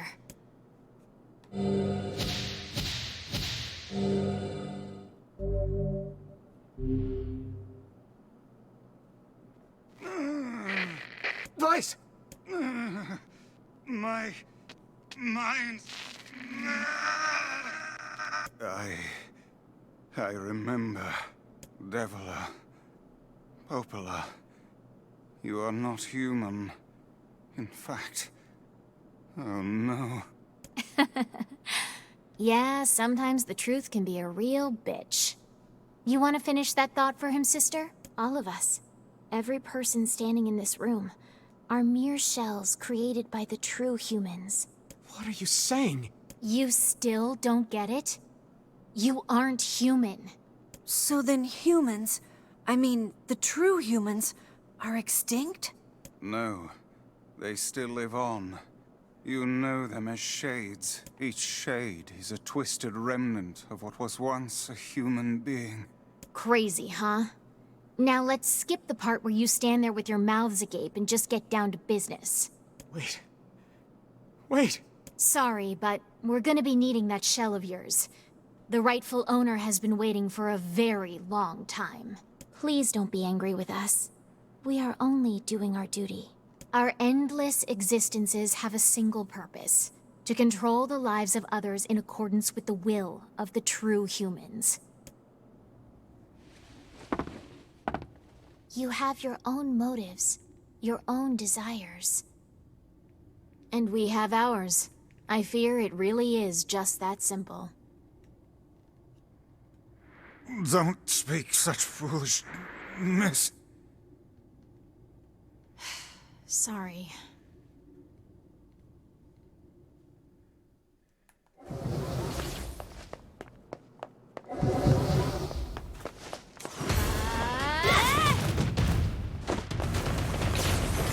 You and us, we're the same. tools in the hands of a master. No, I'm nothing like you.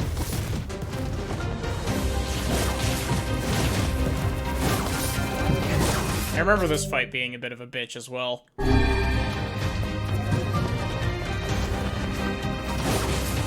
Technically speaking, they are different because we're not shells. That gets into Automata lore, and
if I actually played this more carefully instead of just dashing around in a circle, heavy attacking, I probably wouldn't be burning through my health items so fast.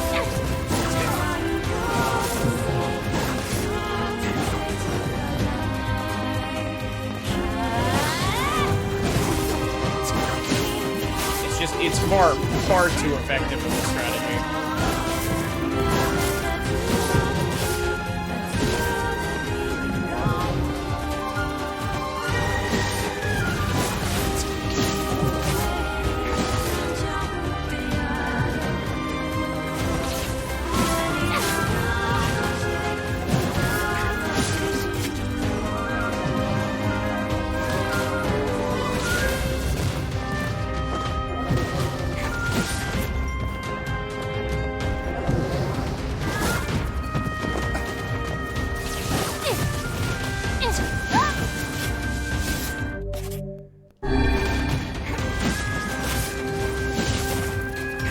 Healing items in this game are so good.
Ow, holy shit, that did so much damage.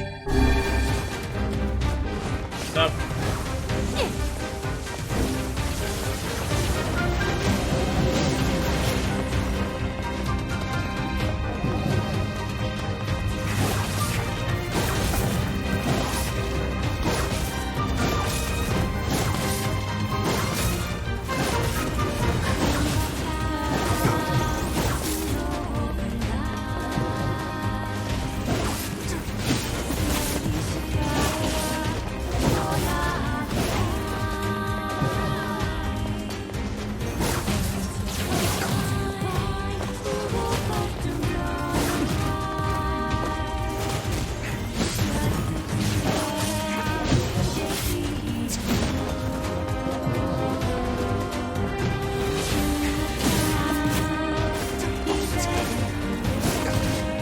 What? That still hit me?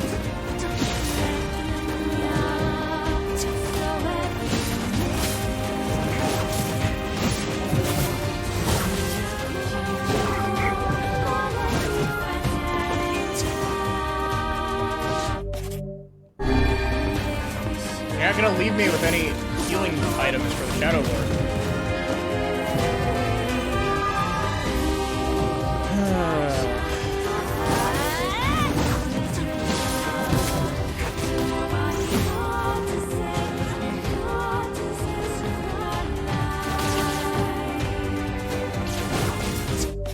I really don't want to die.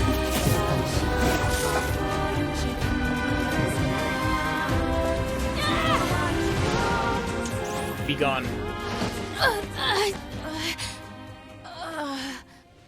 Devila? Devila?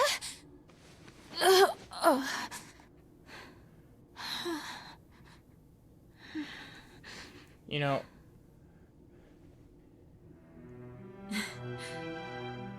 Popola. Are you crying? No! Don't die! You know, Popola, I understand now why we're twins. It's because we were born without souls. Devila, I can't stop the bleeding. Oh God, I can't stop it. This world is too lonely for one without a soul. There's too much emptiness.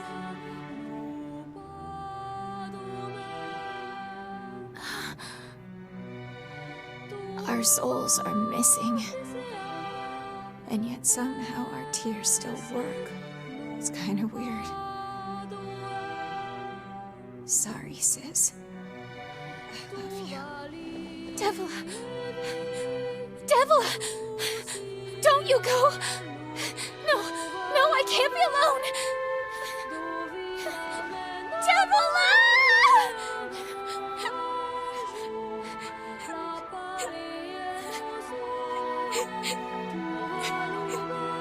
Popola. Let's stop this now. Stop? Stop? Now you want to stop?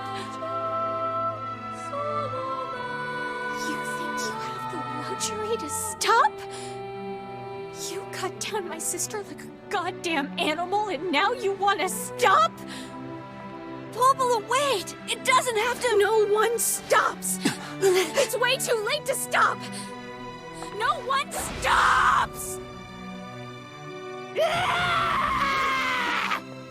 Please, don't do this, Popola! You and Devila were like parents to me! Those two have watched the world wither for time immemorial. The cruelness of such a fate is difficult to imagine. I don't want to do this! I don't want to fight her! Stop bitching and start fighting! It's the only way!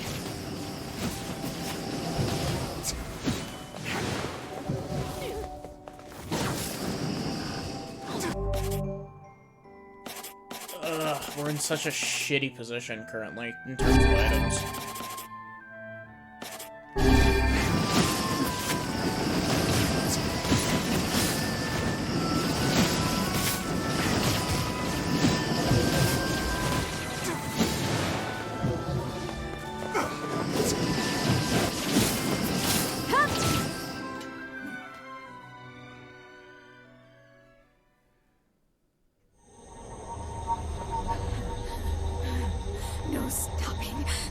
No stopping ever!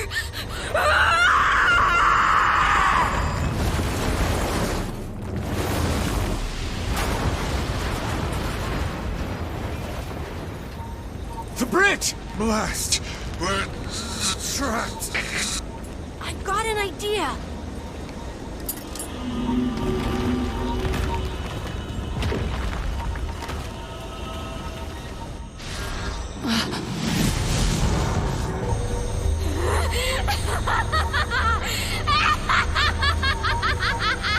I fear we're done for.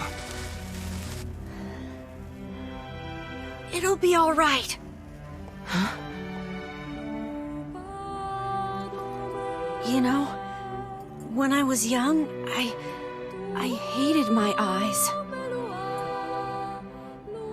And now that I'm older, I hate what my body has become. But there's something else there now. Something like pride, you know? I mean, without all this, I couldn't have become your friend. Goodbye, my friends.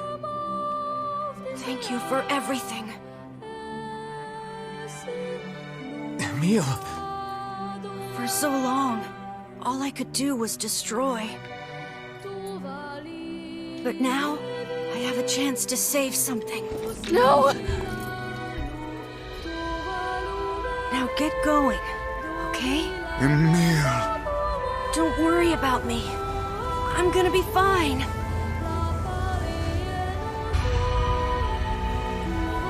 Emil! Emil! Emil! You jackass, get back here! Emil!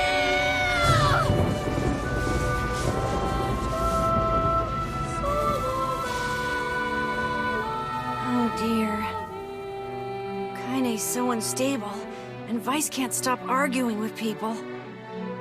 I hope they can hold it together once I'm gone. Well, I guess they'll just have to learn.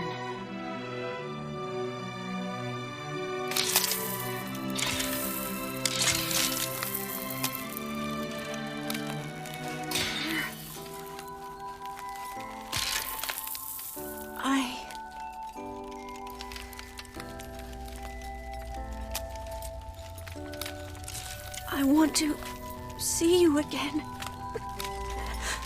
I want to see all of you again. Just one more time.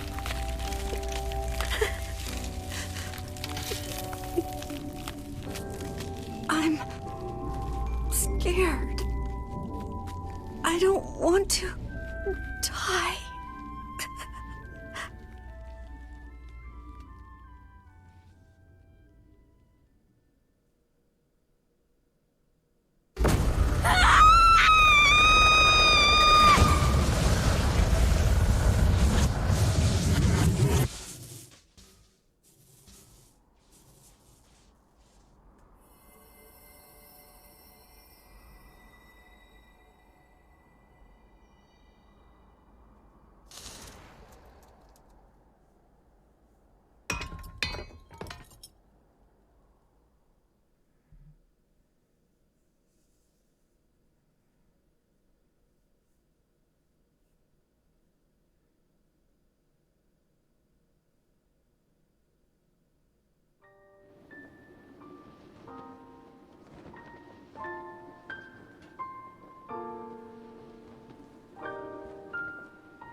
Let's go.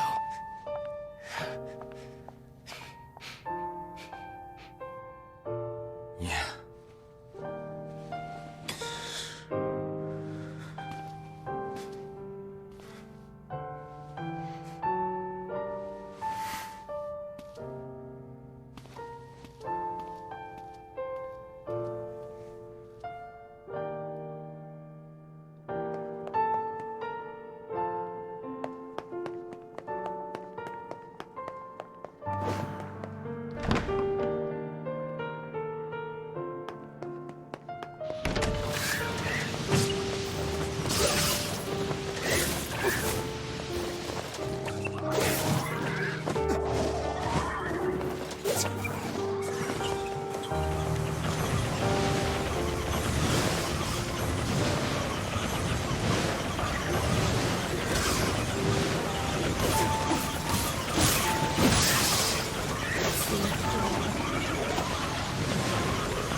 So,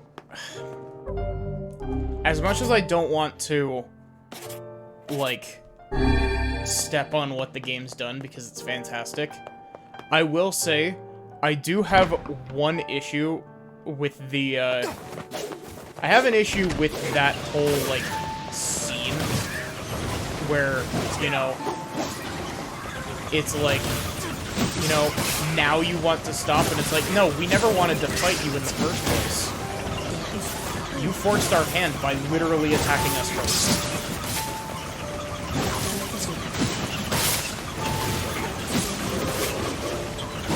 It's like, we never wanted to fight you. You're the one that forced us to attack you, but...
Okay.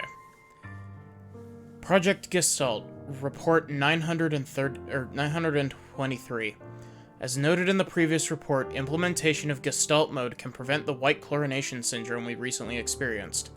Transfer of bodily information into civilization repressed replicants is proceeding as planned, with the genes of the originals safely stored inside. Our role as surveillance androids is to prepare for when the incurable bacterial disease eventually dies out. It is also underway. So far, this is proceeding without issue. Observer number 21, codename Popola. Project Gestalt, report 9182. This document discusses the potential strategies for the relapse cases we have observed in the recent years. The term relapse, of course, refers to the catastrophic loss of sentience seen in certain gestalts. This syndrome has defied even our most pessimistic initial estimates, and continues to trend upward with disturbing speed. With some relapsed gestalts beginning to attack replicants, there is an urgent need to take comprehensive action. We may remain convinced that an unknown technological defect in the gestalt transformation process is responsible for the condition, but so far have been unable to confirm this theory. Research of this condition is now our top priority, and it looks likely to continue for some time. Observer number 22, codenamed Devila.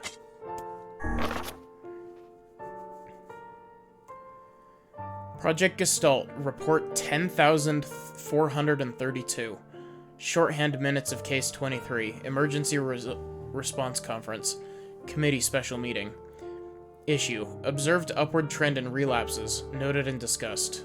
Issue, acceleration of restoration schedule, approved. Report, debate over using codename NieR for human restoration schedule. Report, preparations to launch VICE decoding system for above. Report, in order to order collection of guidance and release code for NieR alongside VICE launch. Both of them are observers for that. Project Gestalt report 11,242. We have determined that the rise of relapses is due to an unexpected spike in the sentience of replicants, as well as a genetic instability within the original Gestalt. It seems the original's effect on bodies that have undergone the Gestalt process was not anticipated in advance. Immediate action must be taken to identify the links between this trend and the original Gestalt, along with its sister, the relapsed case known as Yona. The observer contact group is growing uneasy, so finding a solution to the relapse issue should be considered a top priority. See other reports for details.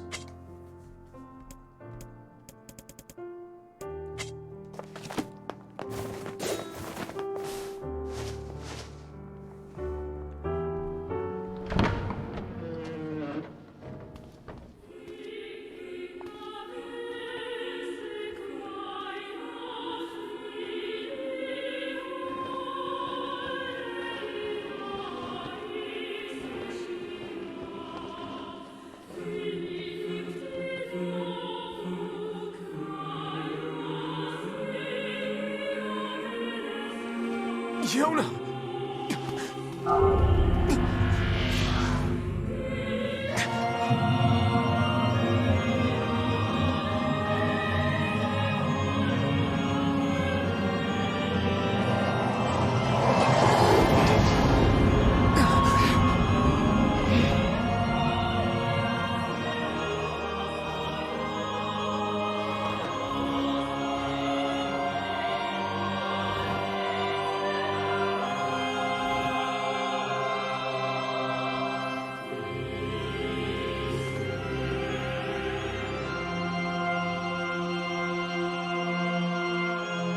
This ends here. Strike hard. Hold nothing back.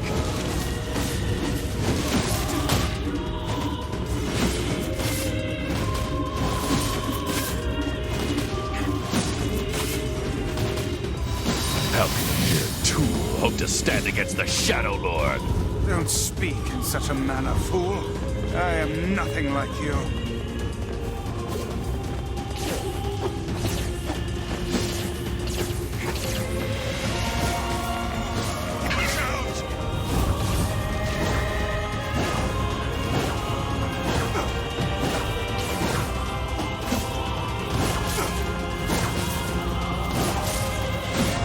Oh, wait, actually. No! Impossible!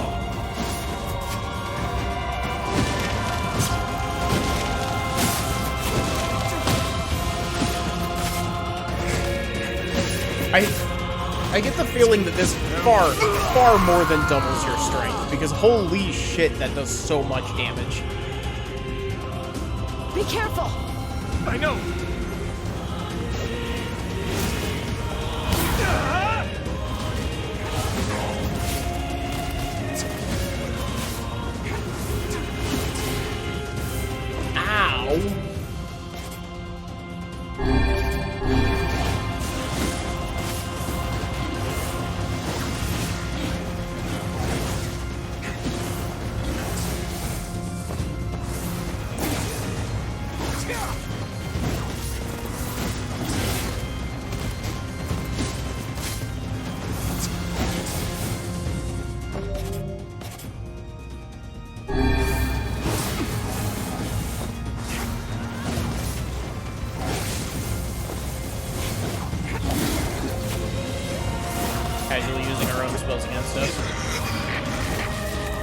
Vice, you alright? Naturally, I'm as fit as a bit.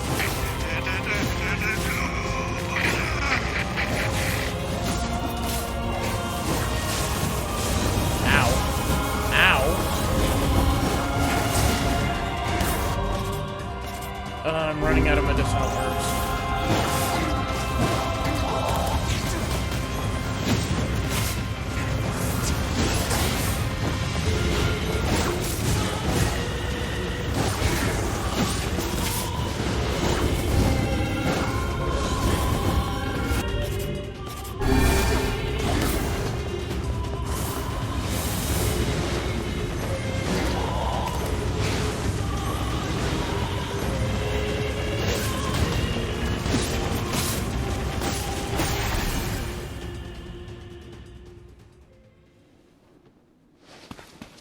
Wait.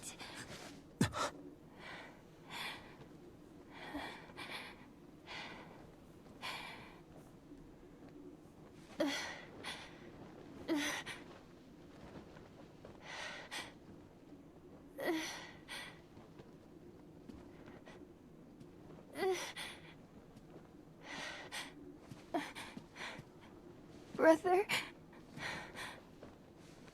Yoda.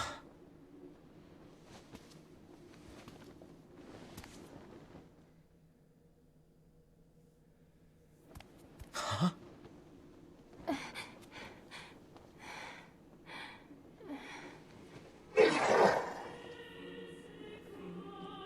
Please, just stop. I don't want to do this anymore. I don't need someone else's body. I don't want it.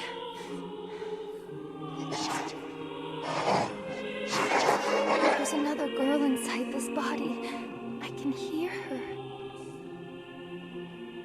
She won't stop crying. She says she wants to see her brother. Yoda's been possessed? This girl loves her brother too, just as much as I do. It's not right, you know? It's not right that she can't see him.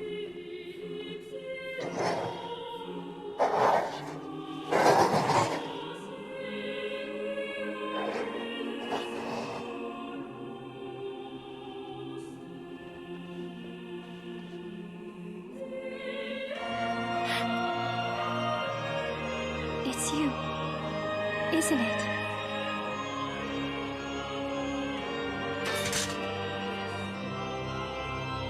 Yes, it's me. Let's go home.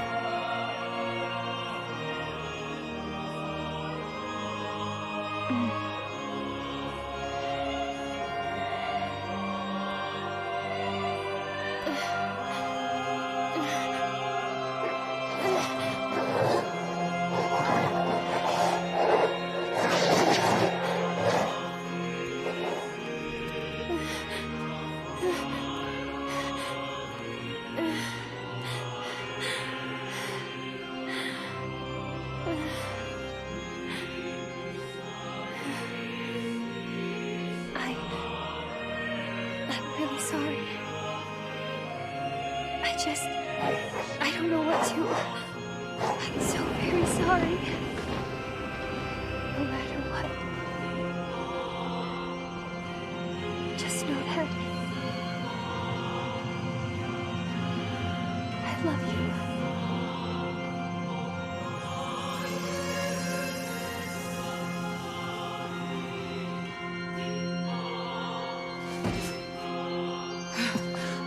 Hurry. The shade that possessed her is gone.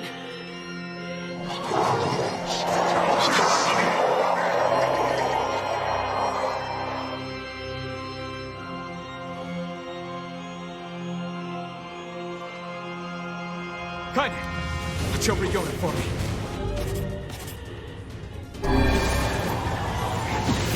You want me to understand your sadness? You think I'm gonna sympathize with you? I swore to protect my sister and my friends. If someone puts them in danger, they will stand aside or be cut down. Now come on! Let's finish this!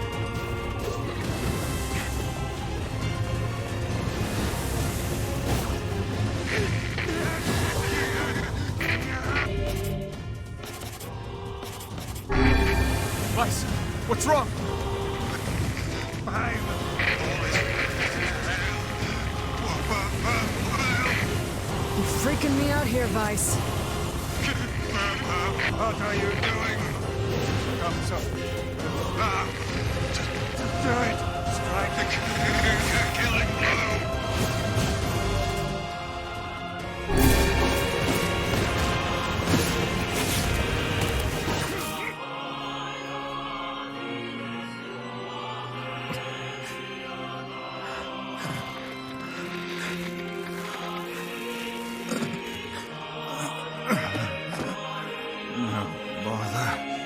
One moment, please.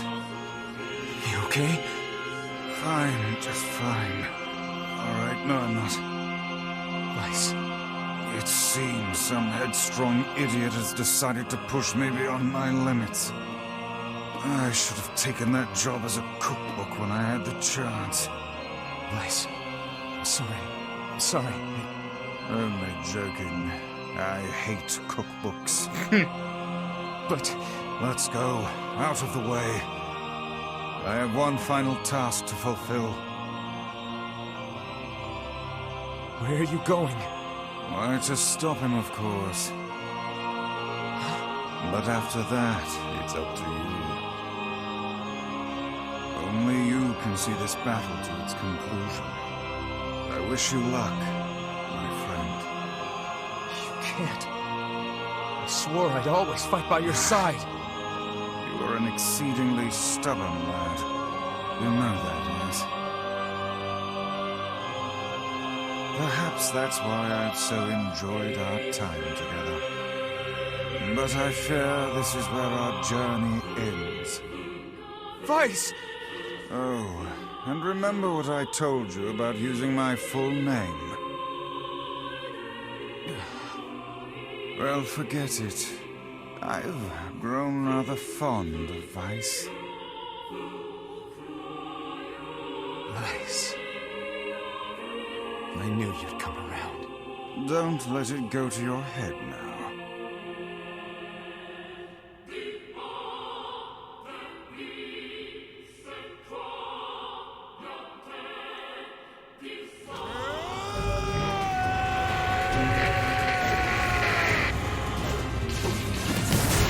Something to defend.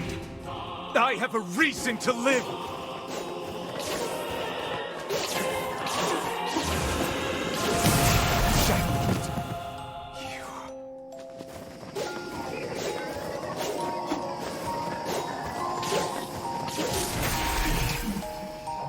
Don't ask me how I did that without getting hit. That was fucking incredible.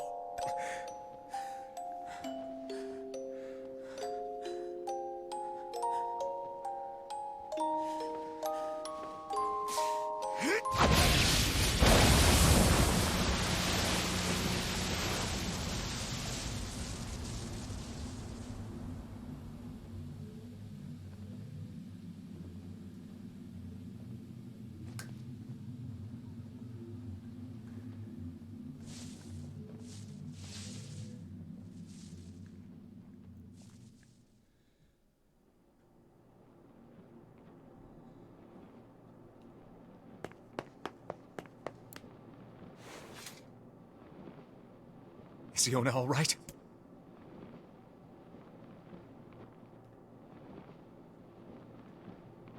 Oh, God, no. Oh, please, the girl is fine.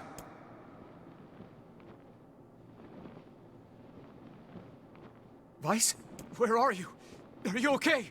I am as well as can be, considering I have lost my physical form. Doubtless my voice will be the next to go, so listen closely. Your sister is safe. Do not mourn her, and do not give up hope. Instead, you must call her back to you. How? Use your memories. Recall the times you spent with her. Present her with proof that the two of you live still, and that your lives have meaning. I don't know. Typical. But take heart. I know you can do it.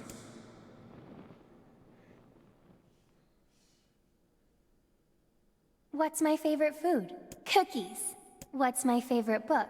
That's my magic storybook. What's my favorite place? Home with you. What's my favorite flower? The lunar tear, of course. Okay, one more question. Who do I love more than anyone?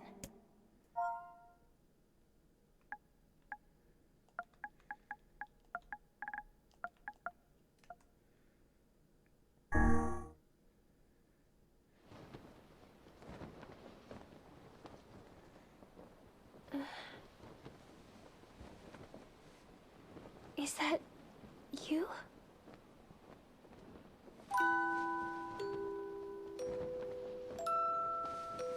Yona.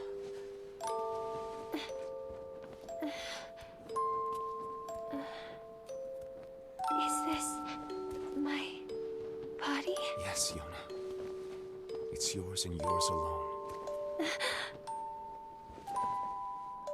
You look bigger than before. Like you've grown up. Well, yeah. I guess you haven't seen me for a while. Have I been asleep this whole time? Something like that. It's almost like I'm a princess from some fairy tale. Oh, Yona. I'm so happy to have you back. Me too. Kaine. You and your sister, you have a good life, okay? Where are you gonna go? Guess I'll... You could stay with us, you know. Thanks, but I'll pass. You know how it is. I got my own shit to take care of. What do you mean? Personal shit, alright? Anyway, take it easy, yeah? Kaine. Hey, look! It's beautiful.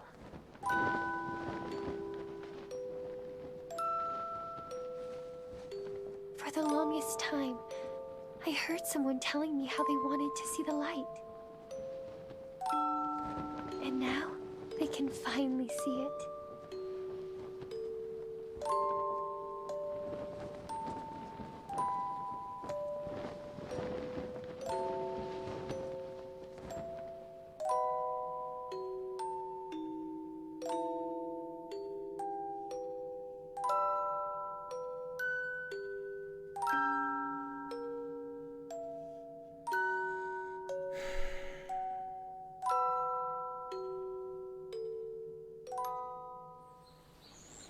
Game's gonna make me cry for like the 4th time.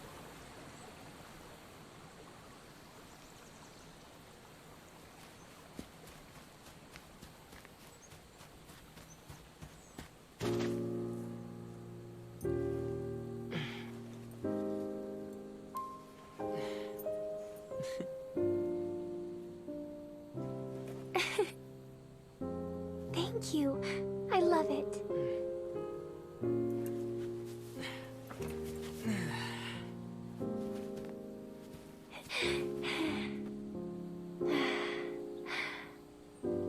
It's so sunny today. Yeah, it sure is.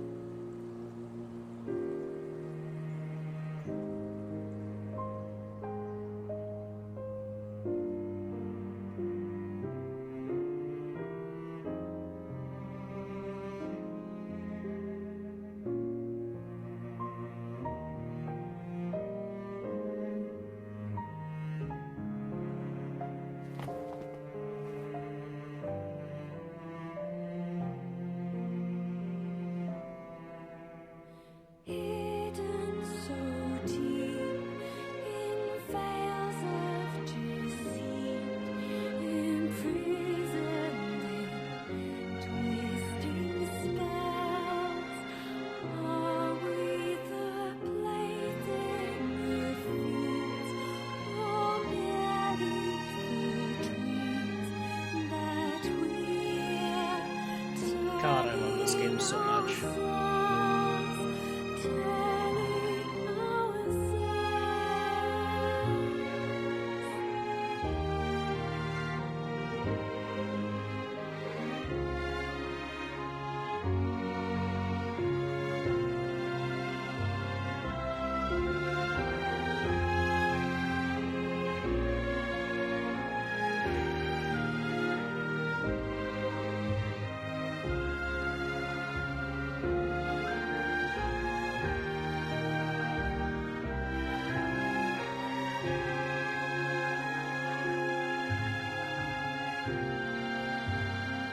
But yeah, holy crap. I thought I was gonna steamroll over the last little bit of it, just using, you know, mostly full healing item stores, but I guess not.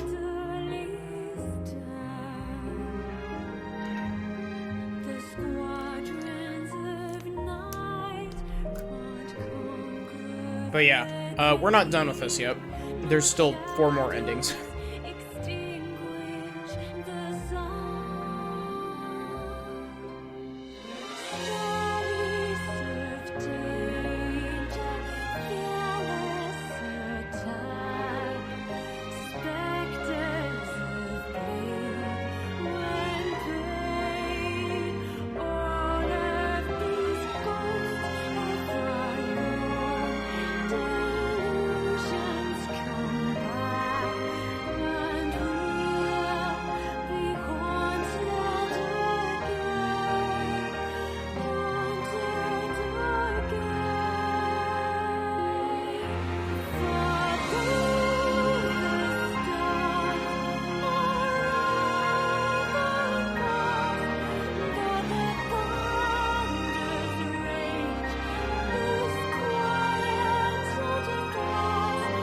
Watch me get caught with, like, a content ID on this. Knowing my luck, I probably will. Twitch is gonna mute the VOD and I'm gonna have to manually upload it. And on my shitty internet, it's gonna take me, like, 6.5 hours to upload it, if not longer. I need to upload part 2 of this, and, I need to upload part 5 of God of War to my YouTube to, like, get ready for making public. But, good God, for some reason my upload speed on my internet just dies whenever I try to upload something to YouTube, and it takes, like, hours upon hours to do anything.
Lots of things unlocked.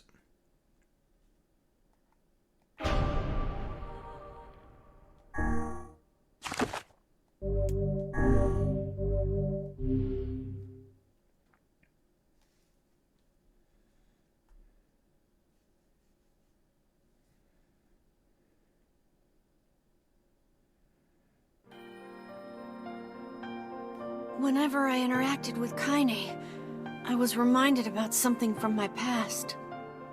Maybe my mind has been confusing her with my sister this whole time. Anyway...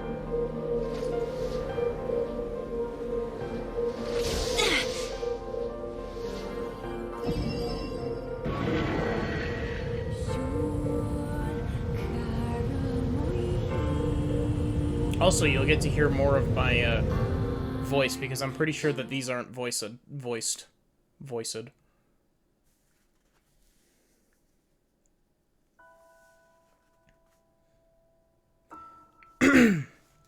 The sound of rain filled the village. The steep cliffs that surrounded the area magnified sound, causing even the slightest drizzle to rattle like a thunderstorm. Thin wisps of smoke streamed from huts as the villagers huddled in their homes and waited out the rain. A single child, however, had braved the downpour and was now wandering slowly toward the wooden, hawk-shaped weather vane in the center of town. The wanderer reached the vane, which had existed for as long as any could remember, and stared. The child's face was simultaneously delicate and fierce, like a teacup that had survived a shipwreck. Those traits combined with pale white skin to give the face an almost sexless quality. If the beak turns east, I go home. If it stays west, then I... The child blinked. Rain slowly dripped down the young one's short hair and began its long descent to the ground. Come on. Come on! The child felt a slight breeze and watched the vane slowly creak to life. Spinning this way and that for a moment, it finally settled with the beak pointing firmly toward the east. East? Really? Before the vane could move again, a jagged rock came spinning and tumbling through the air, striking home against the child's head. The force of the blow dropped the child to the ground as a hail of stones began to fall all around. Oh no, they found me. A heartbreaking smile crept across the child's face as the stones continued their assault. Through the rain, the sound of multiple footsteps grew louder and louder before a voice rang out. I think this is a boy, if I'm not mistaken. If I'm remembering correctly. Yoo-hoo, Kaine! The voice belonged to Demo, worst of all the bullies in the area. As Kaine struggled to stand, a final stone came skittering through the mud and bounced against her foot. Blood oozed from a cut above her eye and blurred her vision, but she could make out the shapes of Demo and his usual gang of idiots. The boy seemed taken aback for a moment by Kaine's seeming indifference to the blood dripping from her face, but quickly regained his bravado. What's up, freak? You like the rain? You like getting all wet? Or did you finally decide to run away from home? Though she knew it was futile, Kaine turned to leave. Before she could get more than a few steps, the other children scrambled to surround her, cruelty burning in their eyes. Kaine knew those were not the only eyes on her. The tormentor's parents watched from the safety of their homes.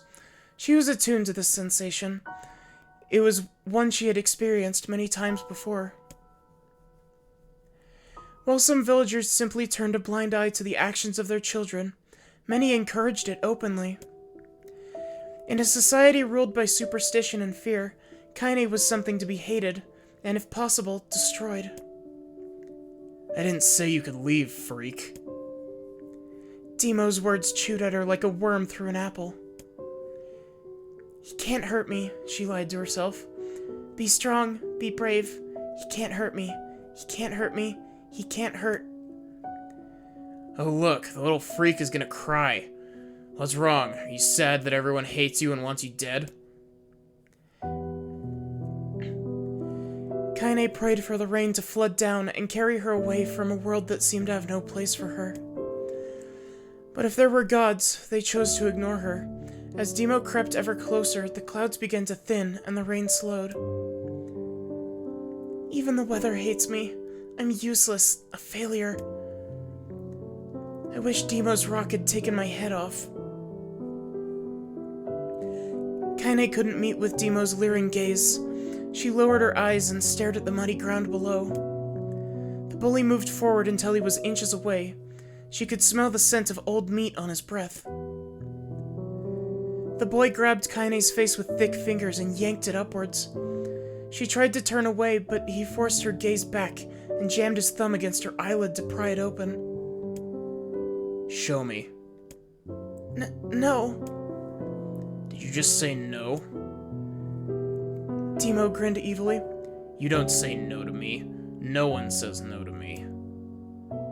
Not even taking his attention from Kaine, he called to his cohorts.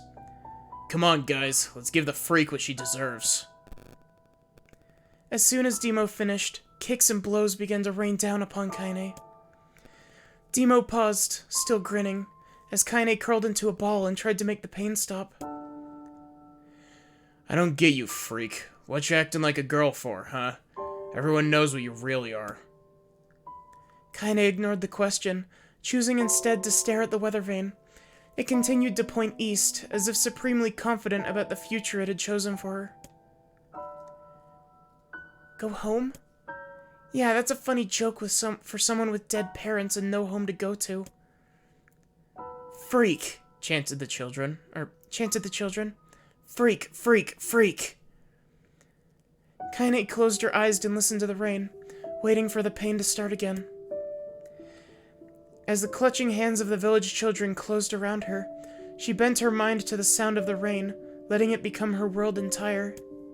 The rain fell, but the pain never came. Only when the laughter of her tormentors turned to terrified cries did she dare open a single blood-caked eye. Kaine was shocked to see Demo sprawled on the ground, holding his head and screaming in pain. She could see blood welling up from spaces between his fat, twisted fingers. Oh my god, he's crying.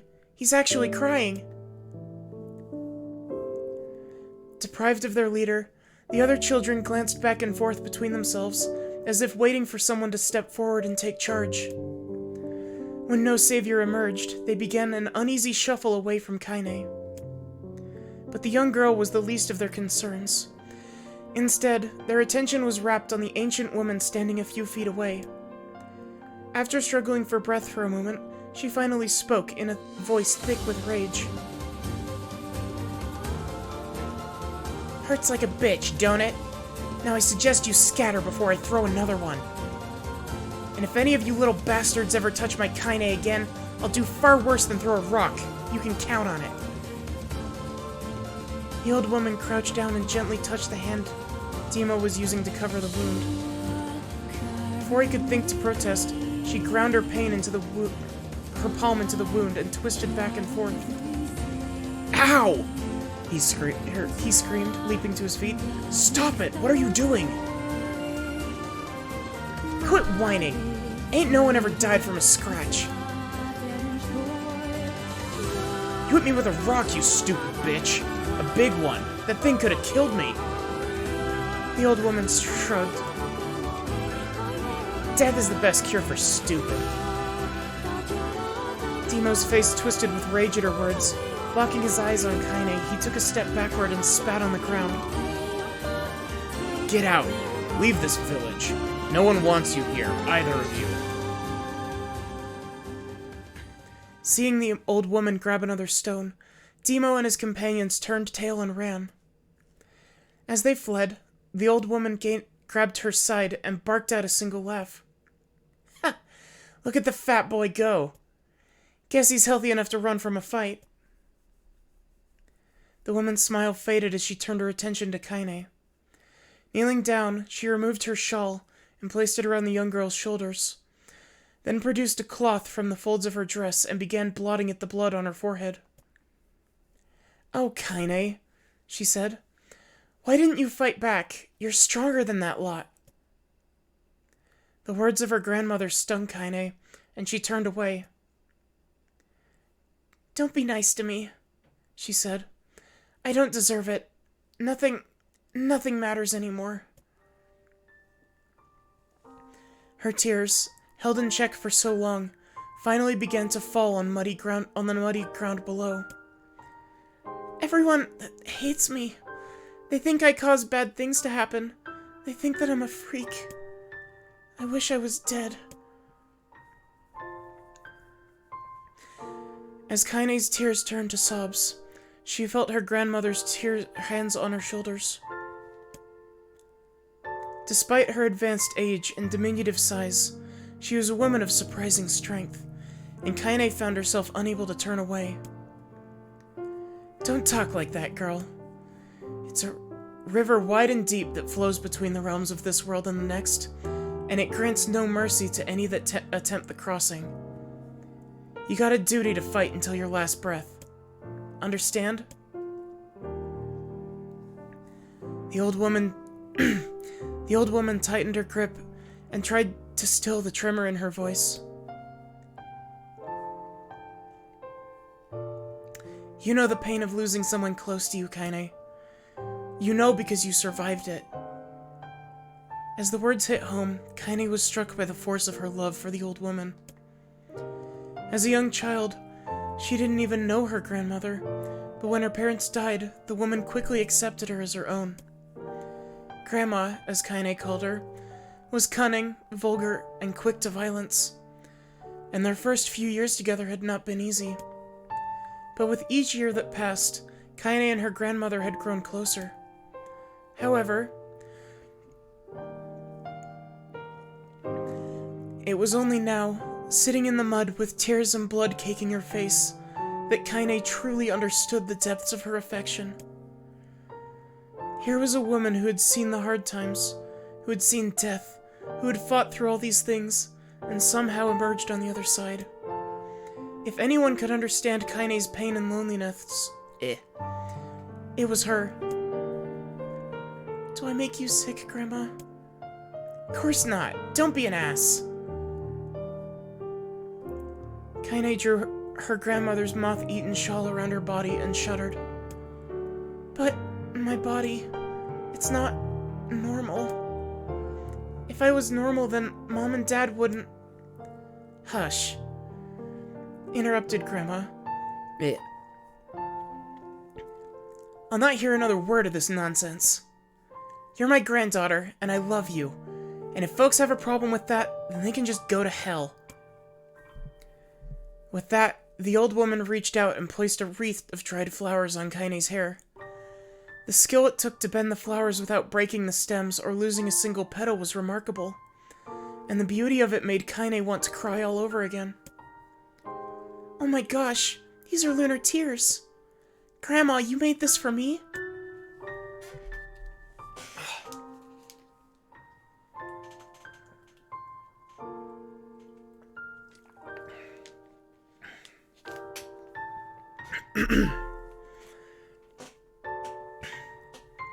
Lunar tears were legendary flowers. Most people could live their entire lives without ever seeing one, and yet her grandmother had somehow collected a dozen or more. Kaine reached up and touched the wreath, as if she couldn't believe it was real. Where did you find these? Just stumbled on them when I was out doing the shopping. The old woman turned away as she spoke, leading Kaine to suspect that the search had been more difficult than she was letting on. The pains she took to construct the ornament, let alone track down the flowers used in its construction, made Kaine's head hurt. She reached up and gently adjusted the wreath, admiring the way it felt between her fingers. Didn't quite turn out right, said her grandmother as she squinted at it. These old hands have trouble with delicate work, but it sure looks good on a pretty girl like you. Kaine blushed and turned away. You think I'm pretty? Of course you are. What a fool thing to say. Thank you, Grandma. Her grandmother smiled.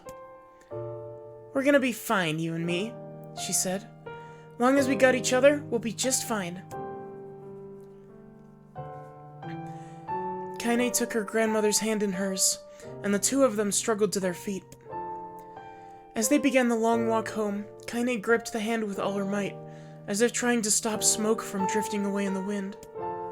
The rain had stopped. Kaine stood beneath the weather vane, watching it spin in lazy circles.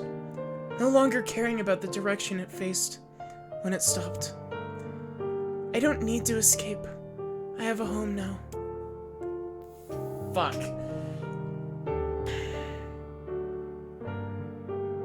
Sorry, give me a sec.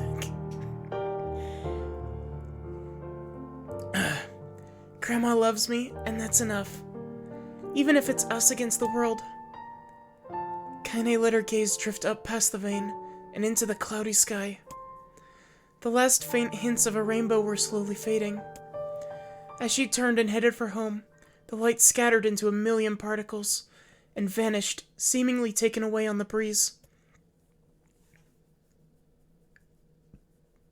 I forgot, there's like 3 of these back to back if I'm not mistaken.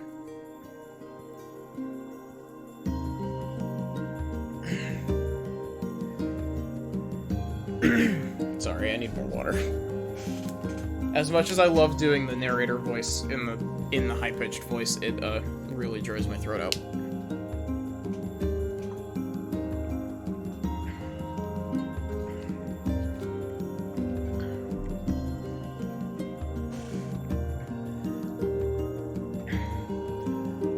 In the distance, Kaine heard the steady sounds of an axe striking wood. The noise had a purposeful quality to it, as if she was hearing a master woodsman go about his work. The firewood being produced, however, was far from a work of art as could be. Pieces of every shape and size were being flung about a barren yard with wild abandon. Anyone trying to stack such wood would probably die of frustration before the job was through. Stupid piece of shit axe. Kaine's grandmother flailed away with the axe, filling the air with both splinters of wood and words that would make the most hardened sailor blush. "Grandma," called Kaine. "At you, Kaine," yelled the old woman, taking her eyes off the wood for a moment. "Don't get too close, or I might take your goddamn foot off by mistake." She brought the axe down on a piece of wood, sending chips flying in every direction. One spun past Kaine close enough for her to hear a whistle, at which point she decided to step back. Once she had scuttled to a safe distance, she cupped her hands around her mouth and shouted, "Grandma! Do you need help? I can get you water or lunch or a new axe or something?" The axe, poised to strike another wobbly blow, paused in midair. The old woman considered her granddaughter's offer for a moment, then smiled. "Tell you what, since I'm doing such a piss-poor job at chopping, why don't you come here and take over so I can get the water?"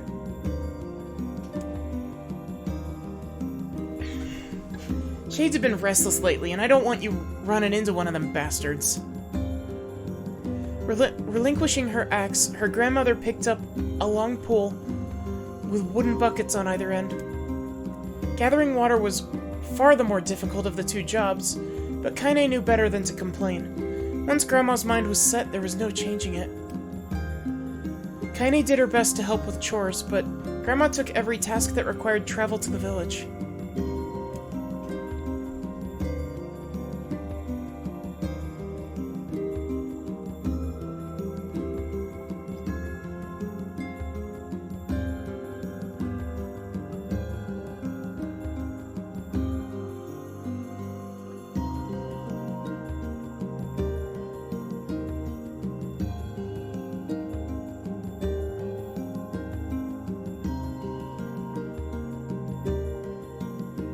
Sorry about that.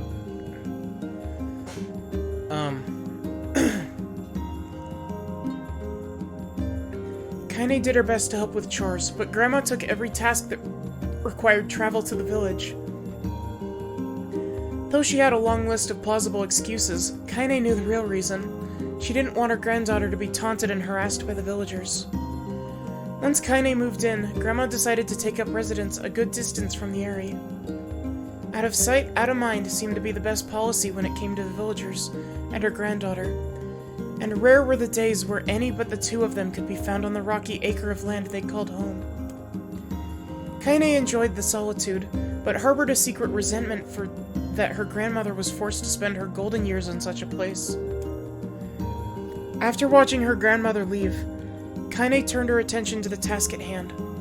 She had never chopped wood before in her life, and soon discovered why the old woman hated the chore. Swing after swing of the axe produced only a tiny crack in the wood, and when she finally managed to connect with a solid stroke, the tool embedded itself in the log and refused to budge. Yeah, when that happens, you're just supposed to lift it up and smash it back into the stump again. Frustrated, Kaine swung the axe around her head and threw it, log and all, across the yard. Damn it! Crap.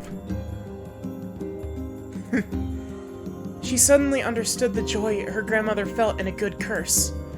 Happier now, she picked up the axe and forced it from the wood, and resumed chopping. She had a natural skill with the blade, but the task was challenging, and blisters soon began to form on her small pink hands.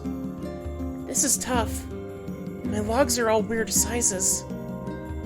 Spitting on her palms and ignoring the pain, Kaine redoubled her efforts. Just as she was developing a rhythm, Grandma returned from her village. Setting down her buckets with a small sigh, she took one look at the logs and coughed out a wheezy laugh. Pretty clumsy, girl. You'd better practice if you... Her grandmother suddenly collapsed to her knees, causing one of the buckets to wobble precariously. Eyes wide, Kaine dropped the axe and ran to her grandmother's side. Grandma! The old woman shook her head and pointed a trembling finger at the buckets. Get the bucket. Can't let it spill. Kaine steadied the bucket with a foot as she knelt by her grandmother. A small bit of water sloshed over the side and made a new home in the hem of her dress, but Kaine didn't notice. Grandma, what's happening? Crazed with panic, she grabbed her grandmother by the shoulders and shook. After a moment, the woman lifted her arms and batted Kaine away. Stop that! Just stop! She cried, breathing heavily. It ain't like I'm dying. Just tired from the trip is all.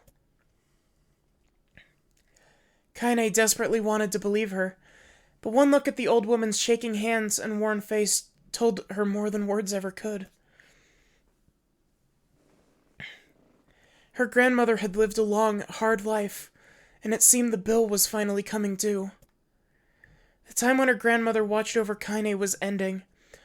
Sooner than either of them had feared, the positions would be reversed. The next morning, Kaine came to the side of her grandmother's bed and took her wrinkled hand. Grandma, you're sick, and you need medicine. I'm going to the village. The old woman shook her head and tried to rise, but Kaine gently pushed her down. It's all right, she said. I'll be fine. Her grandmother fixed with a gaze that could melt steel. After what seemed an eternity, she finally lowered her eyes and sighed. Well, I don't like it, goddammit. But I guess I should quit being so stubborn and let you grow up. The old woman watched as Kaine strapped on her boots and made her way down the road to the village. Hours later, an unseen sun made its way across a dark and rainy sky. She was still watching. Kaine moved at a brisk pace, checking her pockets every few minutes to make sure the money her grandmother gave her was still there. Every noise caused her to spin on her heels, making sure she wasn't being stalked by a shade, or worse, Demo and his gang. But she encountered neither tormentors nor shades, and Kaine finally found herself at the entrance of the village. The few adults she could see glanced sideways at her, then muttered to each other behind raised hands before slinking away into the shadows. Her heart racing, Kaine took a series of rapid, shallow breaths and tried to calm herself. That's literally the exact opposite of what you want to do when you're trying to calm yourself. I have to prove myself. I have to help Grandma. I have to be strong. She chanted those words to herself over and over as she slowly made her way. Finally, her eyes settled on a rotund older woman who was angrily waving her arms in the air and telling anyone who would listen exactly what she thought of Kaine's presence. Hey lady, said Kaine, with a bravado she did not feel. Where's the apothecary? The woman's flabby cheeks shook in bewildered anger. How dare this thing speak to me, they seemed to say. But Kaine saw that her eyes held a different emotion. Fear. Yeah, we're both scared, lady. Trust me on this one. Which way? Kaine repeated. The woman pointed at a small building to her right before hitching up her dress and stumbling off in the other direction. Kaine cringed, expecting a stone to come flying from the assembled crowd, but none came. Her mind was filled with a strange sense of pride as she made her way to the apothecary, but the new emotion had little time to take root, for as soon as she opened the door, she noticed a familiar customer at the counter. It was Demo. He'd clearly been sent here on some kind of family errand, because his gang of followers was nowhere to be found. Oh my god, he sputtered. I mean, what are you doing here, freak? The insult was delivered without force, and Kaine happily ignored it. Stretching up on tiptoes to see over the counter, she asked the shopkeeper for the medication. Ha! Barked Demo. That old bitch finally keel over. Go to hell, Demo. The boy's eyes grew so wide they seemed ready to fall out of his head. But before he could let fly a comeback, or worse, a punch, the apothecary told them to knock it off before he kicked them out of the store. Demo slunk out of the shop, cursing Kaine under his breath. Once he was gone, she allowed herself to breathe once more, taking a brief tour of the shop while the owner prepared her medication. Countless tiny bottles filled the cramped store, each with a label written in some indecipherable language. An ocean of aromas assaulted her nose, creating a scent that was exotic but not altogether unpleasant. Seeing such a variety of supplies gave Kaine a sense of peace. Surely in a world so vast, there would be a place that she could call home.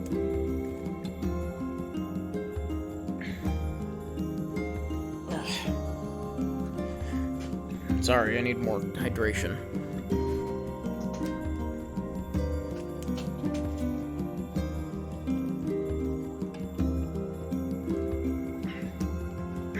Hey, Nautilus.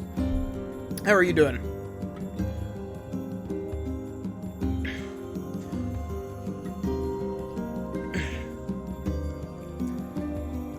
On the far wall, behind the counter, rested a portrait of a stunning young girl. The picture had once contained bright, vibrant colors, but time had worked its cruel magic and they were beginning to fade. The beauty of the work, however, remained undiminished. Dead tired, got a wound on your tongue. Ugh, that's the worst. You like that picture? Kaine turned to find the apothecary with a small vial of medicine in his hand. His eyes were gentle but sad, and they seemed to stare through her and into nothing as he spoke. That's my daughter. I forgot what voice I gave this dude. That's my daughter. I sketched it when she was just a little girl. She's been dead for a long time now. Kaine didn't know how to respond. She just stared at the portrait and tried to come up with the right words. Pictures are wonderful things, continued the shopkeeper. They let the ones closest to you live on forever. He shook his head slightly, then looked down at Kaine and smiled. Handing her the medicine, he reached into his sizable green apron and produced a handful of old wax crayons. Whoops, that was supposed to be read in the other voice. You should have these. There's no one left that I wish to draw. Kaine took an instinctive step back, causing the shopkeeper's face to darken. Yes, I've heard the rumors about you, he said. He said? It's a small village, and word travels quickly. Between you and me, I'm not sure which of them to believe, but I also don't think they matter much. I know your grandmother, Callie, and I think the way she was driven out of this town is just deplorable. Grandma's name is Callie? Thought Kaine suddenly. She was still mulling this new fact over in her mind as she reached out and gently took the crayons from the apothecary's hand. Your grandmother's an old friend of mine. he said as Kaine scooted away yet again. And I owe her much. I wager she'd like it if you drew a picture of her. Yes, I think she'd like that very much. Kaine murmured in quiet agreement, but inside her heart was bursting. Never before had a villager treated her with anything but complete contempt. It was tiny, it was a tiny, almost imperceptible step, but it was a step nonetheless, and with enough tiny steps, she might one day discover the rest of the world. When Kaine returned home, she found her grandmother asleep in her bed. Her feet were blackened and raw, even bleeding in a bit in places, leading Kaine to think that she had been pacing around the room until exhaustion finally caught up with her. She placed the medicine by her grandmother's pillow and turned to leave, but found the old woman's hand clasped around her arm. "Back already, are you?" asked her grandmother with a yawn. "Come here, let me have a look at you." Grandma sat up and examined Kaine from head to toe. Finally satisfied that nothing terrible had befallen her grandchild, she leaned back and allowed herself to relax. "Well, how was it? Those bastards give you any trouble?" "It was kind of fun," said Kaine with a small smile. "No, seriously, it was." "Fun, eh?" asked her grandmother in a voice which implied she believed it was anything but. "Uh-huh. So anytime you need me to run an errand, just let me know."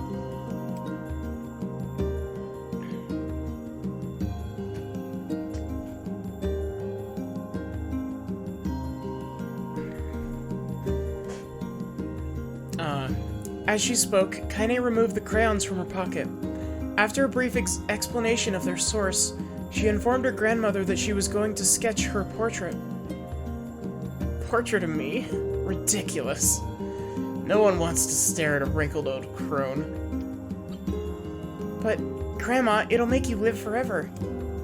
"Horse shit," said her grandmother, throwing back the sheet from her bed. "Living forever would just piss me off. Now put those crayons away and help with dinner." So we've already gotten one ending, Nautilus.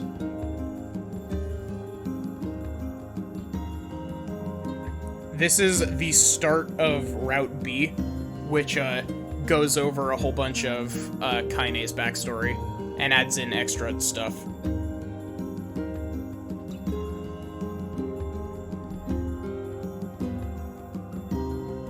But Kaine would not relent. In the end, Grandma found herself leaning against the wall of their house as if posing for a master artist. Kaine took up the crayons, eyed her subject carefully, and set to work.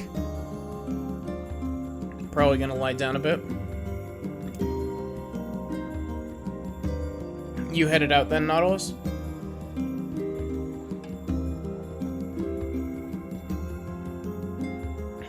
Just as her grandmother was about to nod off, Kaine finished the piece.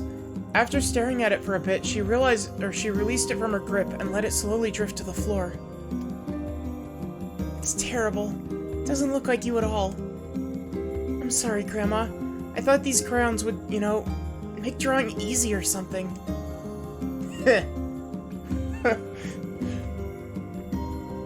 Sometimes people really do have that misconception where it's just like, you know, maybe if I have better equipment, it will make drawing easier.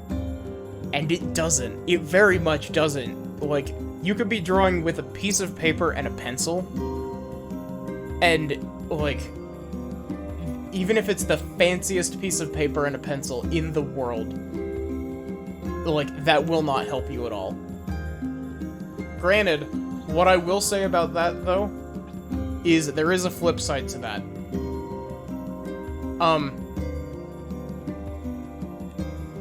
Like, tools don't really make you a better artist, but tools do allow you to experiment to see if you can find a type of art that you are better at. It's like how I got a drawing tablet, and I could draw immediately much better with my drawing tablet than I ever could on like a piece of paper. And it's because of the magic thing called the undo button. But yeah, anyway. The old woman's eyes narrowed at her granddaughter's disappointment. Let me be the judge of that. I'm sorry. Kaine's grandma's voice is inconsistent. She said, ignoring the pain in her back and reaching for the paper. The sketch could have been a person's face, but it also could have been a boulder, a lump of clay, or an incredibly misshapen loaf of bread, all rendered in a chaotic array of colors. The old woman stared at the picture for a long time, then slowly wheezed out a laugh.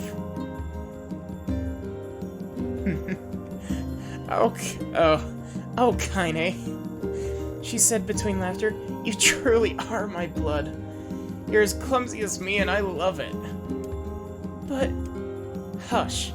I won't hear any more bull about how ugly you think it is. It came from the heart, and I'll treasure it always. True to her word, the woman gave a picture a place of honor above the kitchen table. In the days that followed, Kaine would often catch her staring at the portrait with a strange smile on her face, an action she'd interpret as silent, mocking laughter. A week later, Kaine could stand it no more and asked her grandmother to take the artwork down. Posh, said the old woman. I'll take this down when they roll me in my shroud. She pondered this for a bit and turned to Kaine and dropped to one knee.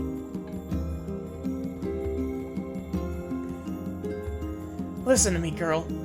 Seeing this picture makes me happy in a way I've never felt before. And it makes me want to go on, so that someday you can feel the same happiness.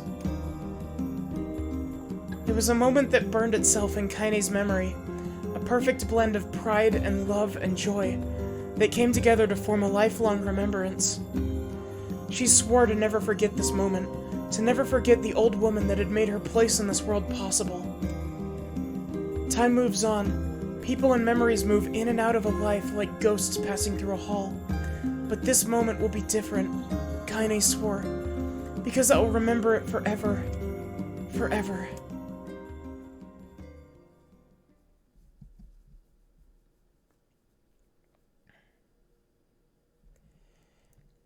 Kaine listened to the sound of crackling firewood and stared at the black object on her plate.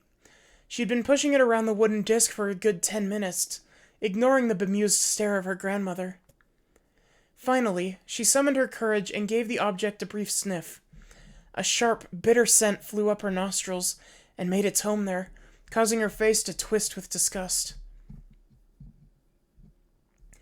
Grandma, I can't believe you want me to eat a bug. The old woman threw some more wood under the cooking pot and snorted. It's no bug, you fool. It's a berry. Why the hell would I be feeding you bugs? Yeah, well, it sure looks like a bug, said Kaine. And I think it's burnt or something, 'cause it smells terrible. With that, Kaine held her nose and threw the berry in her mouth, chewing as little as possible. Oh yeah, that's terrible, all right. Why, you little brat. Look at the sass on you. You've been spending too much time with me, that's the fact. 5 years had passed since the moment where Kaine's grandmother saved her from the bullies. As is often the way with two stubborn people, their relationship had grown in fits and starts, but moved forward all the same. Meals that used to be somber affairs were now filled with laughter and hurled abuse in equal measure. Kaine could not remember a time where she had been happier. As the years went by, Kaine began to shoulder more and more of the daily responsibilities. Her grandmother's legs grew weaker by the day, and she could no longer do many of the chores she used to take for granted. And so, this morning found Kaine lacing up her work boots with a breakfast of burned berry rolling through her belly. Where are you going today? Asked Grandma suddenly. Kaine looked up surprised. The old woman rarely asked for specifics anymore. Well, I was gonna check on the kelma trees and see if they were ripe. I thought we could make some jam or something. Oh, and I'm going to pick up some flagstones, so I'll need to take the wheelbarrow. Flagstones? What the hell for? Kaine stared at her grandmother, then held out an arm and swept it around their home. Constructed mostly of cloth, rope, and rubble, the old place sagged like a boxer in the final round. Grandma, a dying cat could chew through this house. I'm gonna build a stone wall so we have some protection. The old woman laughed, exposing her toothless grin to the world. Goddamn, girl. If a bunch of thieves want to ransack this old place, let them come. We got nothing worth stealing anyway. I'm not worried about thieves. I'm worried about shades. People saw one west of the village yesterday. The old woman tilted her head and stared at her granddaughter. Well, shoot. I don't know why you have to do it today. We can worry about it some other... Grandma, no.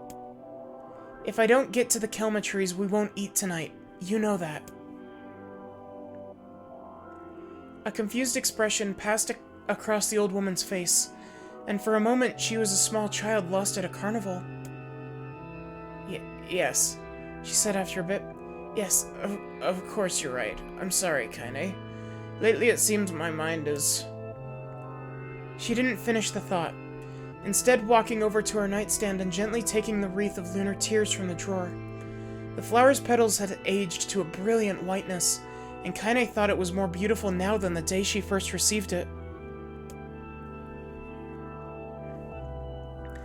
You're gonna be a true woman soon, Grandma said as she placed the flowers on the girl's hair. So that means less chatter about shades and building defensive walls, and more talk about how beautiful you've become. Sorry, her voice is weird and I can't do it. Annoyed, Kaine reached up to remove the garland, but the look on her grandmother's face stopped her hand. You're a beautiful thing, said the old woman, and there ain't another like you in all the world. I'm very proud of you. Okay, Grandma, that's enough of the goddamn compliments for one day. Such a mouth on you. Where did you get that from? Gee, I wonder. I'll teach you to sass me, girl, yelled Grandma. Suddenly she lurched forward and grabbed Kaine by the ears, pulling her around the room with a crazed grin on her face. Grandma! Oh, whoops. Sorry, I need to... I will read that in a sec.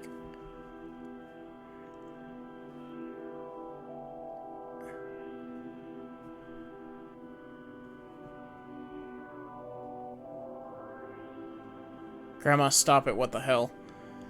Okay,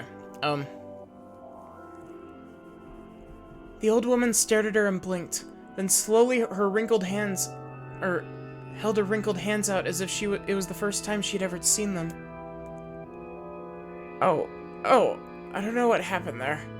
I'm sorry, girl. Sometimes my mind just...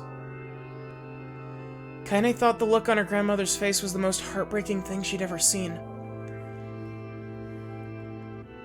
Listen, she began. Maybe I should stay home after all. No, I won't have you stay here to keep an eye on an old codger like me. You go get your fruit and your wall and whatnot. I'll be fine. And when you come back, I'll have a nice grasshopper dinner waiting for you. Kaine rolled her eyes, then kissed her grandmother on the forehead, and made ready to depart, trying desperately to ignore the worry that was gnawing at the walls of her heart. Kaine could feel the old woman's eyes watching her as she moved down the path.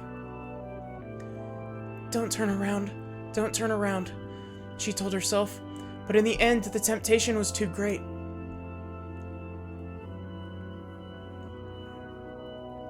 She spun on her heel for one final look, and saw a small, bent woman standing in front of a ramshackle hut with a sad expression on her face. Gods, she looks so old now. It's like the wind could reach down and just carry her away. Kaine worried about her grandmother all day, causing her work to suffer. What little fruit she could collect was tossed carelessly into the wheelbarrow, and she only found a couple of stones before losing interest in the project. Finally, as dusk approached, she decided to call it a day. Cursing herself for the lack of focus, Kaine pushed the nearly empty wheelbarrow back down the path. As she crested the final hill, she suddenly froze in place.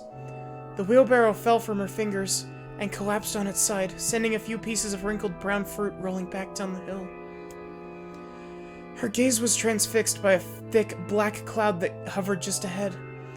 Tracing its path with a finger, Kaine suddenly felt her stomach knot in on itself. No.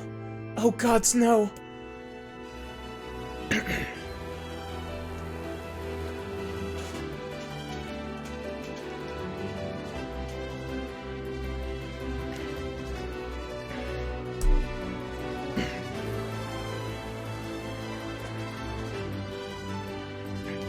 Her grandmother's house was ablaze, the flames licking up as if trying to touch the sky itself.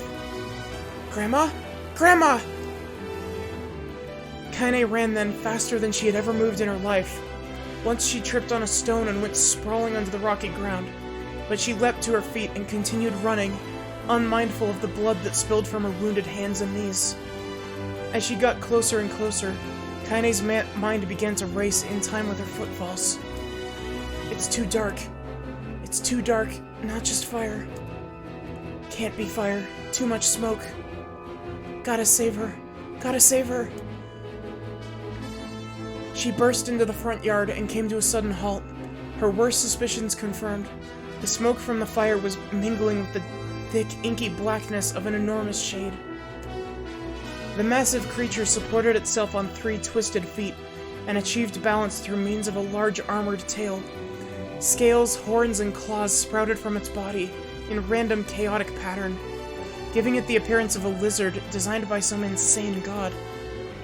I mean, technically speaking, if you go off of the person that created NieR, yeah, he's pretty crazy.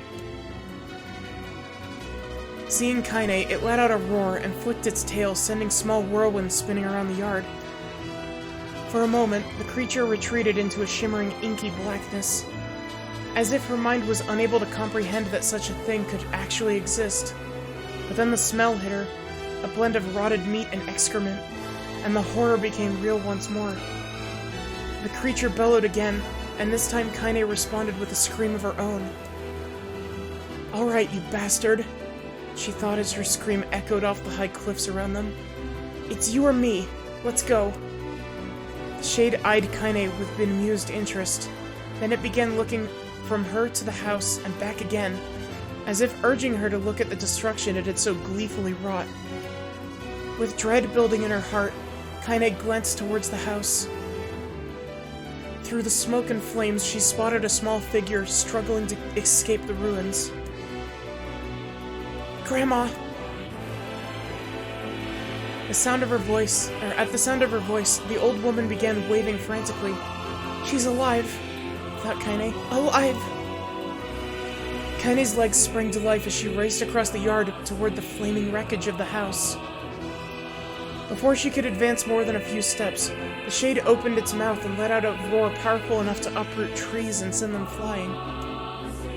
The blast sent Kaine tumbling through the air before smashing her against the rocky earth. Stars danced in front of her eyes as she tried to remember how her legs worked. Get up! Get up! Get up, get up, get up, get up now! As Kaine struggled to her feet, the shade stomped toward the house and pinned her grandmother to the ground with the tip of a claw. The old woman struggled to move the claw from her stomach, but she might well have been pushing a mountain. She coughed briefly, sending a small spray of blood into the air, then collapsed to the ground, her energy spent. Kaine lurched to her feet only to fall back to the earth with a gasp. Her ankles were on fire. One or both of them were surely broken. Ignoring the pain that screamed through her body, she began dragging herself across the ground, leaving a drunken trail of dust and blood in her wake. Grandma, hold on. Just a little longer. Her grandmother's face was turning blue, her eyes rolling back, only the whites were exposed. Kaine pulled herself across the ground with maddening slowness, the distance seeming to increase with every second that passed. The shade glanced between the two women and flicked out its tongue, its giant mouth turning up at the corners. Short, panting breaths belched from somewhere deep inside its core. Bastard, laughing at us. She had no idea how such a mindless creature could experience emotion, but there could be no doubt the shade was taking joy in their suffering. Yeah, I see your plan. The shade moved its claw slightly, allowing Grandma to breathe again. It was clearly keeping her alive only to snuff out her life when Kaine was close enough to touch her. I'm gonna kill this bastard. Summoning all her strength, Kaine rose to her feet. There was a sickening snap from her right ankle as the foot twisted backward, but she forced it from her mind and began to hobble toward the monster.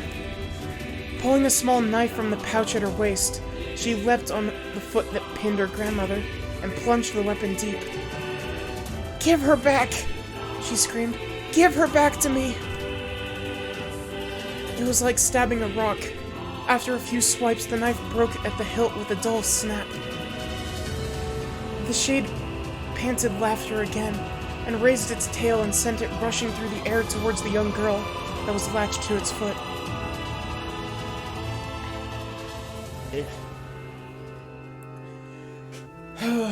I'm having fun doing this, but goddamn.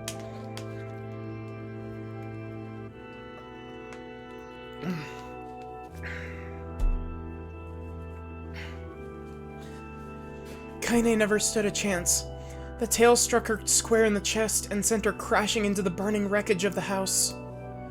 As she lay on the ground, with blood pouring from multiple wounds, a small, weak voice spoke up. Kaine. Kaine's vision blurred, but she forced herself to focus on the sound. Finally, her eyes cleared enough for her to make out her grandmother's hands reaching out for her through the smoke. Shit, I need to read all of the line before I start reading. Grandma. Kaine, you gotta run. You can't best this one. Kaine grabbed the hands and held on with all her strength. Grandma, come on. We have to go. The old woman coughed loudly. One of her hands, slick with blood, slipped from Kaine's grasp and thumped to the ground below. Grandma, no. No! I said run, goddammit! You have to live. You have to get through. The thought would stay forever unfinished. Before she could say another word, the shade's clawed foot descended, smashing through the remains of the roof and down upon the shattered figure of the old woman. Blood oozed from the gaps in the creature's toes as the terrible, putrid smell assaulted Kaine's nose once again. She stared at the foot, dumbfounded, convinced that what she was seeing could not possibly be real. When the creature finally lifted its appendage, all that remained underneath was a twisted, unrecognizable mass of rubble and red. Her grandmother was gone. Kaine blinked, trying to feel the hands which had been in hers just a moment before. For a fleeting instant, she could remember the warmth of that embrace, the trembling of the fingers, but then the sensation drifted away on the breeze and was gone. Memories flashed through Kaine's mind, one after the other, faster and faster, until they became a meaningless jangle of noise. Kaine screamed then, a thunderous sound that echoed off the cliffs and seemed to roll away forever. The shade eased forward, black ichor pouring from its mouth and dissolving into smoke on the ground below. The earth shook with every step as it crept towards its prey. Kaine's body slowly rose, as if controlled by a mad puppet master. Her arms and legs were bent at impossible angles. Her head lolled dangerously to the side, yet somehow she managed to stand. Staring at the shade, her eyes began to glow with a deep red fire. The creature, so confident just moments before, took a slow, hesitant step backward, trying to discern if this broken human could possibly pose a threat. Kaine seized the moment, Laughing like a mad woman, she leapt into the air and plunged the shattered hilt of her knife deep into the leg of the Shade. The Shade shook Kaine off like a fly, sending her crashing down to the earth once more. Her chest rose and fell slowly, as if a great weight were resting on it. Moist sounds of pain echoed through her mind. Something warm and thick oozed from her ears. Is that blood? I think it is. I think I'm bleeding to death. No. Can't die. Grandma told me to live. Deep inside Kaine's mind, something finally broke. The sound, the pain, the smoke and flames, all of it faded away until all that remained was a single incantation repeated over and over again. Kill it. Kill it. Kill it. Kill it, kill it, kill it, kill it, kill it! Kill it now! As the spark that was Kaine slowly began to flicker and die, she felt her desire to kill and her desire to live blend into one. The distance between her heartbeats grew longer and longer.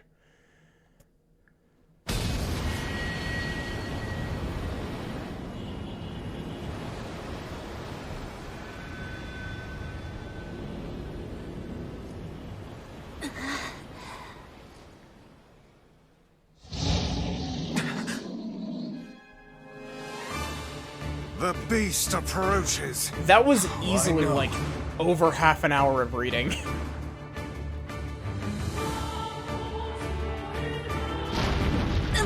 And now we get to do this boss fight again.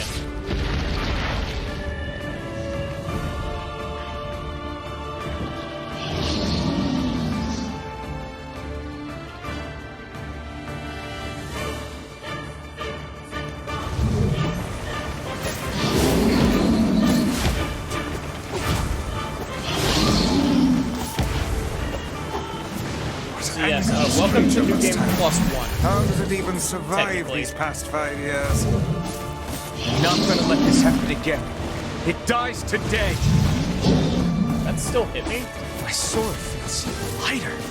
It's not the blade, but the skill of the user. Strike it down.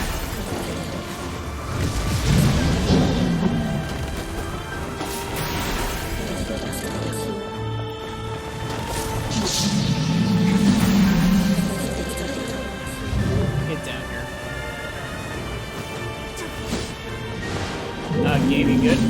It took a very long time for a thing that was supposed to happen almost immediately.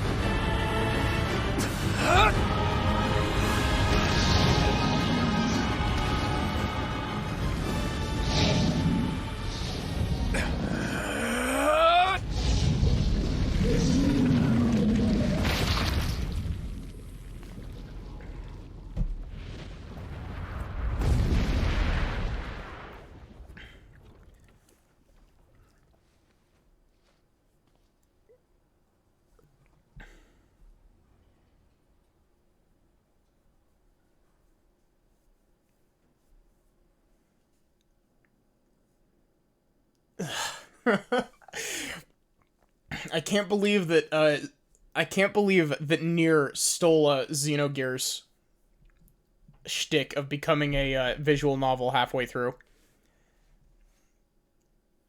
Gently, weakly, softly. Oh. Gently, weakly, softly. The Shade, sure that its tormentor was dead, turned and stomped off towards the horizon, stopping along the way to bellow one final roar. Couldn't kill it. Shamed beyond imagining, Kaine tried to turn her head to the side, but only succeeded in coughing up a huge gout of blood. It was getting difficult to see, and only after a moment of fierce concentration did she realize that her left eye was gone. Laughing to herself, she turned her remaining eye to the ruins of her home and noticed a ragged stump of an arm resting a few feet away. Yeah, that's mine, she thought with a mad giggle. This is gonna make clapping a real bitch. Ha! Cried a sudden voice from the depths of her mind. Finally gonna die, are ya? Well, you had it coming. Oh. Go to hell, Demo. She thought at the unseen assailant. Go to hell before I pluck out your eyes and feed them to a dog. The voice of her childhood terror evaporated into smoke, only to be replaced by another, more recent voice. Hold still, said the apothecary, materializing from the ruins like a ghost.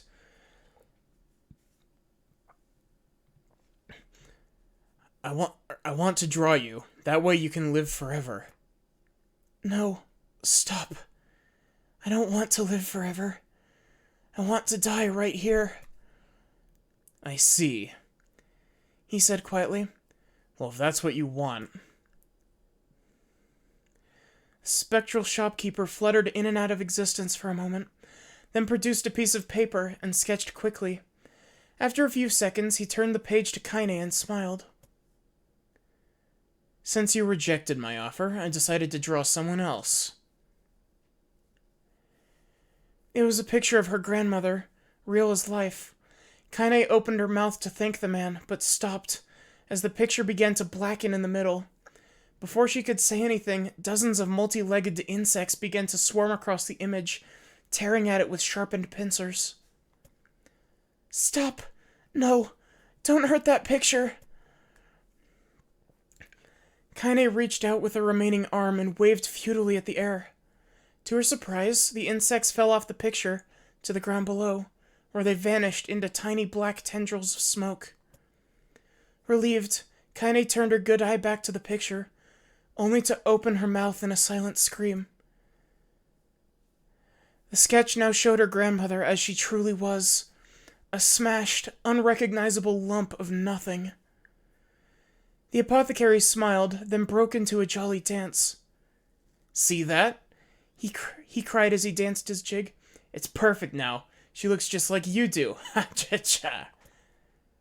I look like that? Oh God. Oh God, I'm gonna die. I'm gonna die. Drowning in despair, Kaine laid her head back in the mud and smoke of her ruined house and waited for the end to come.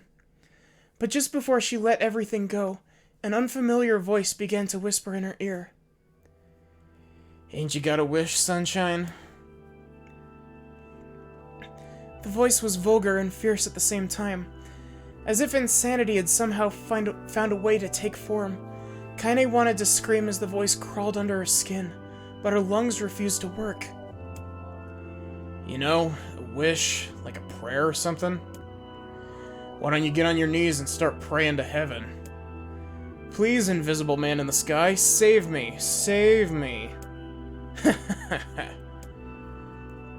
Kaine finally resorted to shouting at the voice with her mind. I don't make wishes. They don't come true for me. I'm a curse. A freak. I should be left to die. The other voice boomed in her ears. Oh God, you are the best. Kaine glanced down and saw a black, shiny substance oozing from her legs. She tried to brush it away, but her remaining arm would no longer respond. The substance slowly crept around her feet, but then slowly began moving up toward the rest of her body. Is this death? Is this what it's like? Or is my mind just losing itself? She could feel the slime oozing upward, feel the hot, searing pain it left in its wake. Whatever else might be happening, she was still alive, and this was real. Come on, said the voice. Let it go. Kaine tried to ignore the voice and concentrate on the pain, but the newcomer would have none of it. Don't ignore me, sunshine. You're ready to give up, ready to die, so why not let me have it? Have what? Your body, come on, give it to me. Give it to me. I want to stand on the ground, feel the rain, taste the wind. The voice paused as if licking its lips. When it resumed, it was filled with mad, unabated joy.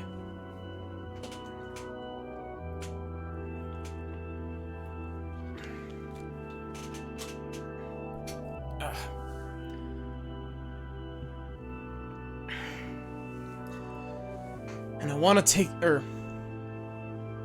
yes. And I want to take your hands and use them to choke the goddamn life out of people. I want to tear up their throats and bathe them in blood, just like before. In response, Kaine shifted her head and vomited. The warmth of it crept down her front and mingled with the pain of the encroaching black ooze. Are you a shade? Yeah, maybe. What of it? The slime reached her face, crept up past her nose, and slowly oozed into the socket of her missing eye. The moment it touched her brain, Kaine was struck by the most powerful sensation she'd ever felt in her life. It was ecstasy. She wanted to scream with delight, but all she could manage was a small, whimpered moan. Feels good, don't it? asked the voice with a chuckle. Yeah, what can I say? I know how to please the ladies. Now give me that body. Come on, give me the body and I'll give you more of this feeling. It's a fair trade. A black lump began to protrude from Kaine's side. As she watched, it grew longer and thicker, eventually taking the form of her missing arm. I can see better, she thought. My eye must be growing back too. The slime reached to envelop the rest of her face, but she managed to brush it away.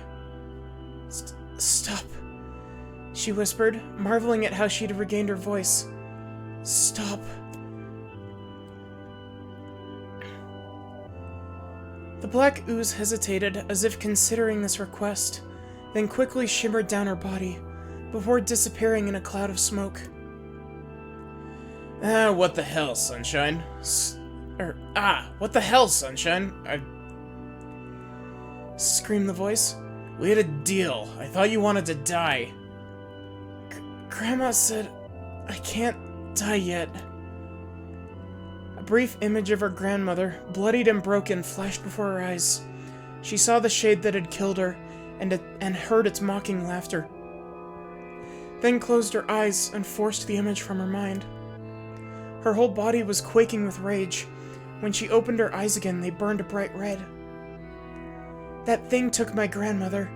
I have to kill it before I die. Kaine glanced down and saw a mysterious pattern. The pattern of the shades burn itself into her left arm. Well, I'll be damned, said the voice cheerfully. Look at that, Sunshine. I think you and me are gonna be good friends now. Kaine stared intently at her arm. The more emotional she felt, the more letters seemed ready to puncture her skin, and began infecting the rest of her body. The arm clearly had a will of its own now. Stop. Gotta stop. Holding her left arm in her right, Kaine took a deep breath and tried to calm herself. Come on, don't fight it, pleaded the voice. It's my favorite dish, and I'm hungry. Let it go. Feel the anger. Burn with the fire of revenge. Thirst for blood. Then go out there and... Shut up! Shut up and get the hell out of my body! Your body? Oh, that's rich, Sunshine. Real rich. Look, why don't you just up and die so I can have this body all to myself? What do you say? But those buddy of yours in the area would love to see you dead.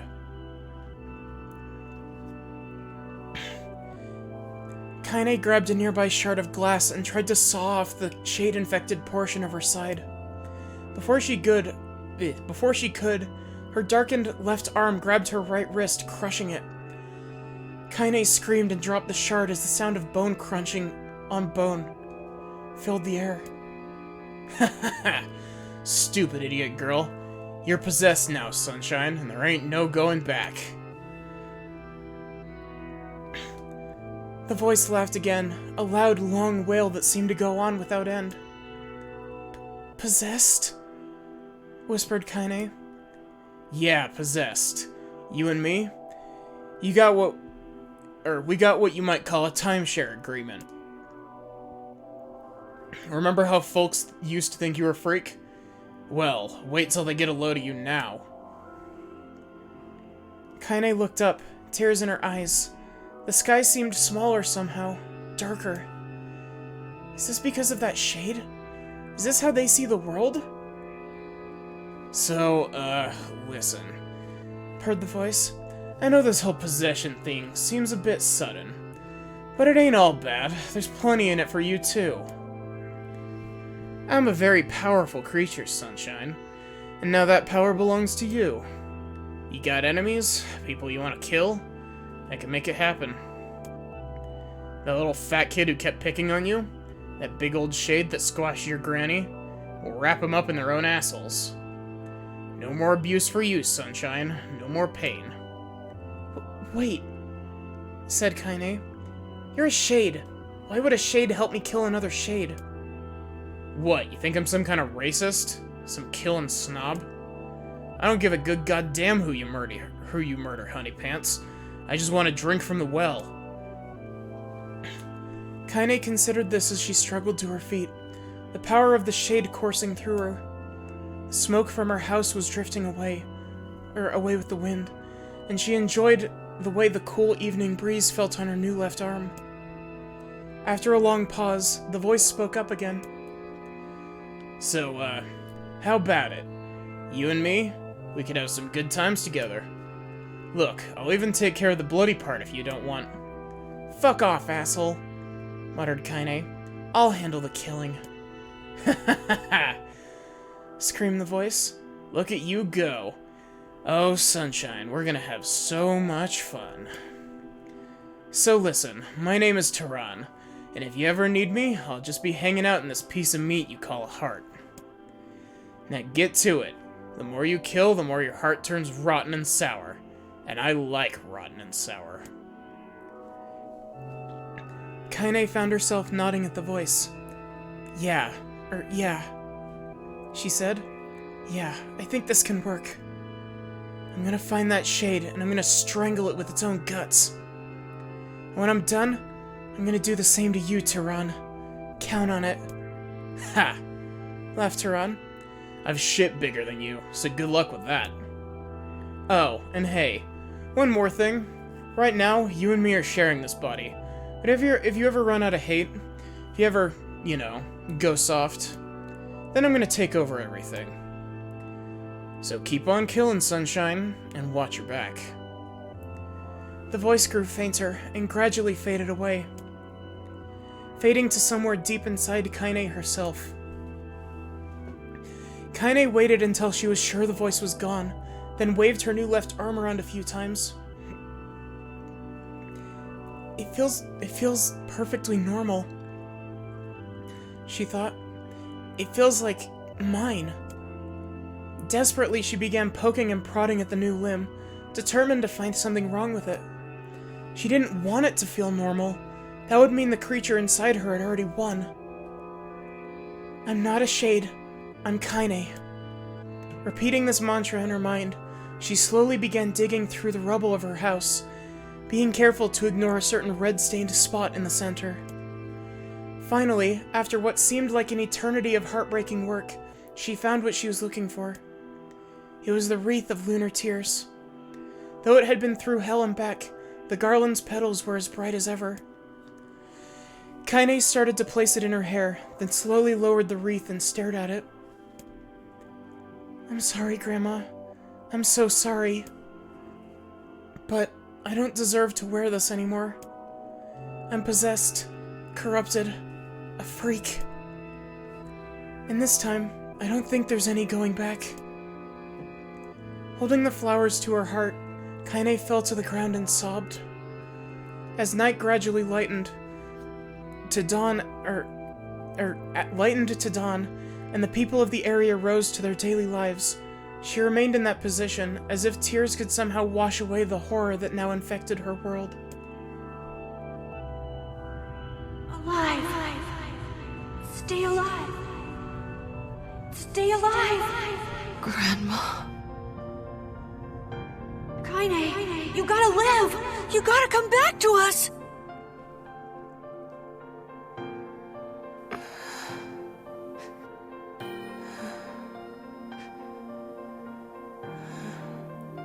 Oh, hey.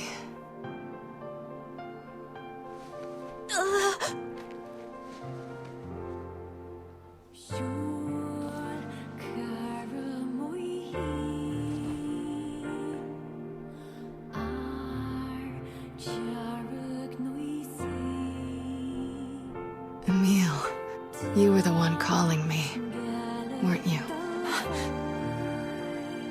You still recognize me?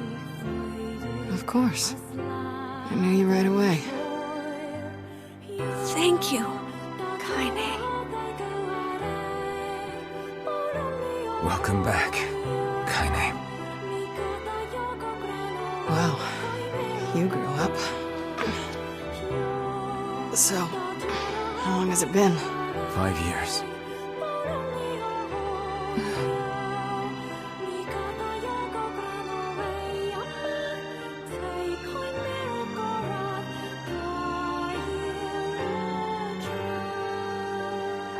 Shit. That's a long time. Any luck with Yona? We are still no closer to finding her. We need a way to locate the Shadow Lord. By the way, this is for you. Is that a lunar tear? It's not as good as your grandmother's, but I tried. No, it's great. Thank you.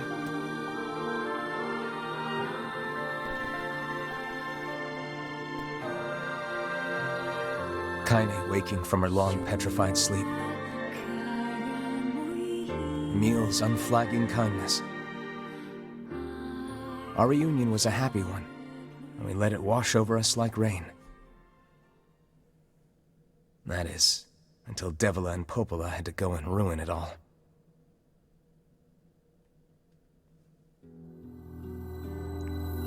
Are you kidding me? You can't be serious! Please, try to understand. People are tired and scared, and... This is crap, and you... It's We've okay. already been through all this. We can sleep outside. No one's sleeping outside. You and Kaine saved this village. And now they want to run you out? People are afraid of us. And really, I understand. I mean, look at me. As long as you're still with us, I can deal with it. Right, Kaine? I'm used to sleeping outside. But... We'll see you later. Sorry about this.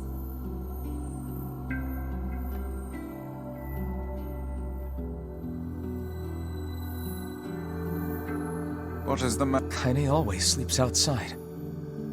I never thought about that until just now. Never even occurred to me. Damn it. We should turn. And I believe that now we get the scene of Emil and Kaine I didn't get much sleep that after night. this. For the first time in my life, I hated Devila. For the first time in my life, I doubted Popola. But those feelings are pointless in the end. They said and did what they did for the sake of the village. To protect it from the horror of the Shades.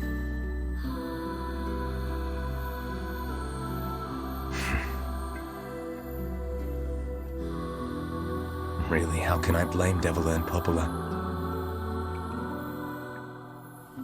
In the end, I'm just as bad. Because I never once stopped to think about Kaine and Emil's situation myself.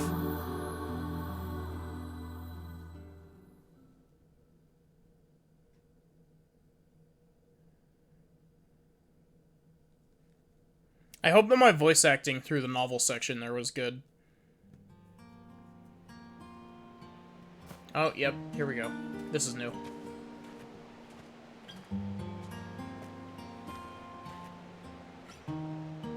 I should apologize to Kaine and Emil, but what good would that even do? I got a fire going. Wait, is that? I'm so happy to get to talk to you again, Kaine. Yeah, me too. I tried everything I could think of to save you, you know. I polished you with a special cloth. I poured warm water over you. Wait, you poured water on me? Yeah, but it didn't really do much except make you all shiny. Hey, Emil. Thanks for saving me. I guess you noticed how I look different now. I'm sorry, Emil. I'm sorry for all of it. Well, I mean, this new form isn't all bad, you know? Also, what the hell is this position that Kaine is sitting in? Like, I understand this position when you're sitting on something that lets you, like, actually sit with your legs bent, but, like, this just seems like you'd fall over. At least I can look at you when we talk, right? Hey, so why don't you tell me something about yourself? I'm not very interesting. Sorry. Come on. I just want to know you better. Please? Fine. This all happened when I was a kid. Before the whole shade possession thing. My body is different. And when the villagers found out about it, they started treating me like a freak. But one person, my grandmother, accepted me just as I was. No matter how bad things got. She gave me the strength to keep going. She's really special to you, huh? Yeah. Oh, hey! That gives me an idea. Since we cured your petrification, we should start looking for a way to cure your possession in my body. I know we can do it if we all work together. Heck, it'll probably be super easy. Let me guess. More warm water? Okay. Can we just forget I told you about that? Imagine if undoing petrification was literally just that easy. You know, you waited 5 years, and then you were like, yeah, you know, here, warm water, and she actually unpetrified from that, and it's just like, shit, we could have done that, like, literal years ago.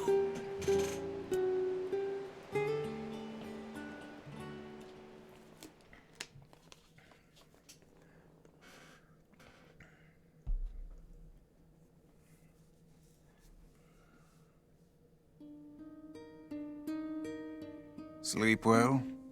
Sure. And yet your red eyes tell a different tale. Don't be so hard on yourself, lad. I need to go see Devila and Popola. Very well.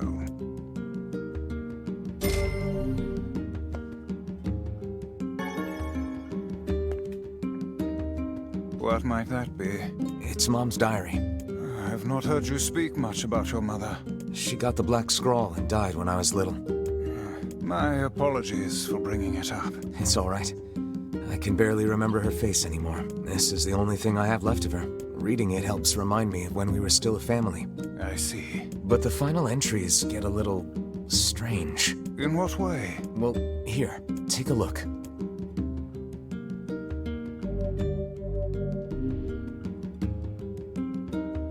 Oh, wait, is this what I think that it is? This might be the DLC thing I was Say trying to that. show off. Can you not hear me? Yeah, this is the DLC thing. Look at him. Why are you standing about like a slack-jawed ninny? Sorry. Felt like I was dreaming or something. Sleeping on one's feet is quite the talent indeed. Old man Come now. NieR. There's the door. Right. Let's go.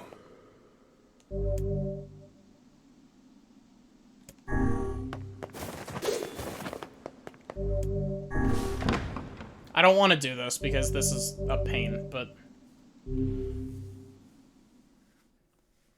I don't actually know if that gives you more lore like the NieR Automata DLC does.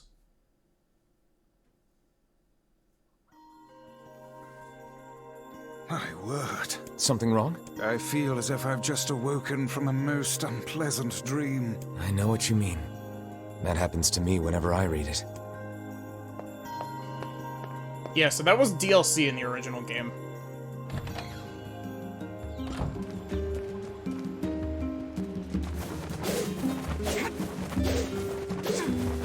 Also, I was right. I fear the time skip NieR does wear a mask. I should talk to Devilov.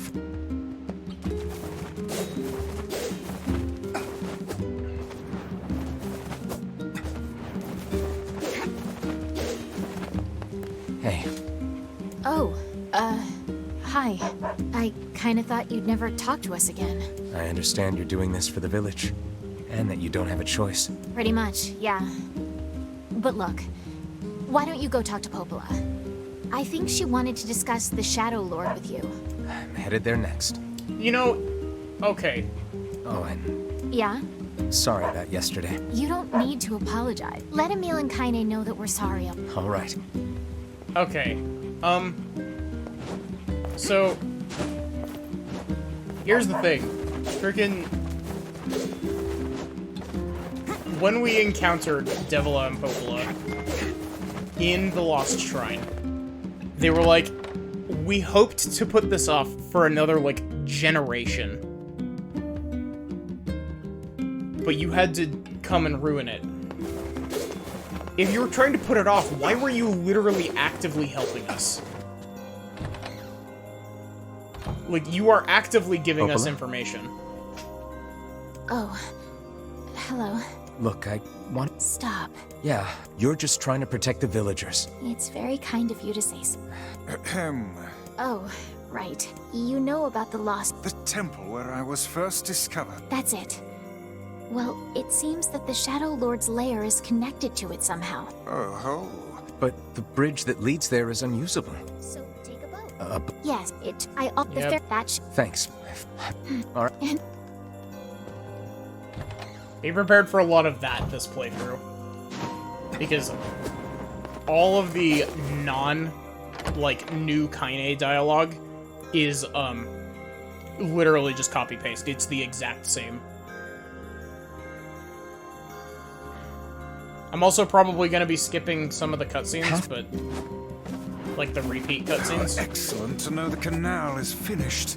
Hopefully this puts our days of running all over behind us. The faster we can move, the faster we can save Yona. Let's use it as often as we need.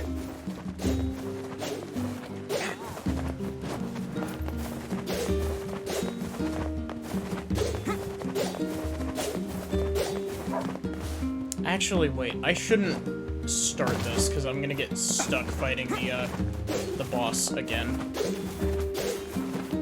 And the nearest save point, other than the one here in the village, is the one that's all the way at the end of the Lost Shrine. So that's gonna be where I end for tonight, actually.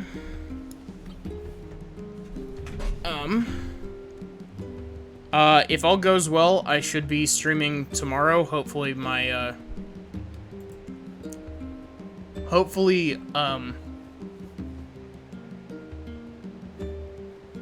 work won't run long tomorrow.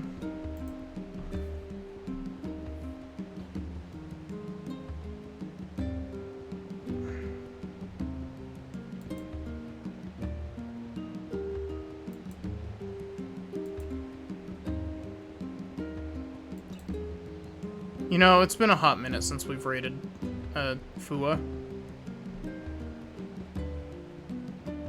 So yeah, thank you all so much for watching. I hope that you enjoyed.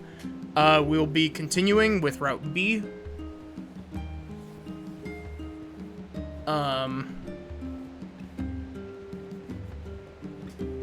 Yeah, we'll be continuing with Route B, hopefully tomorrow if all things go well.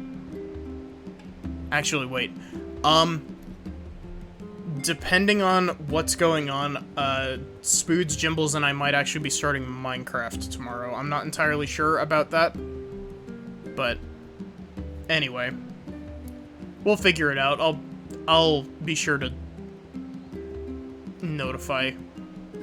I tend to do that when plans shift last minute. But yeah, so thank you. I hope that you enjoyed, and have a good one.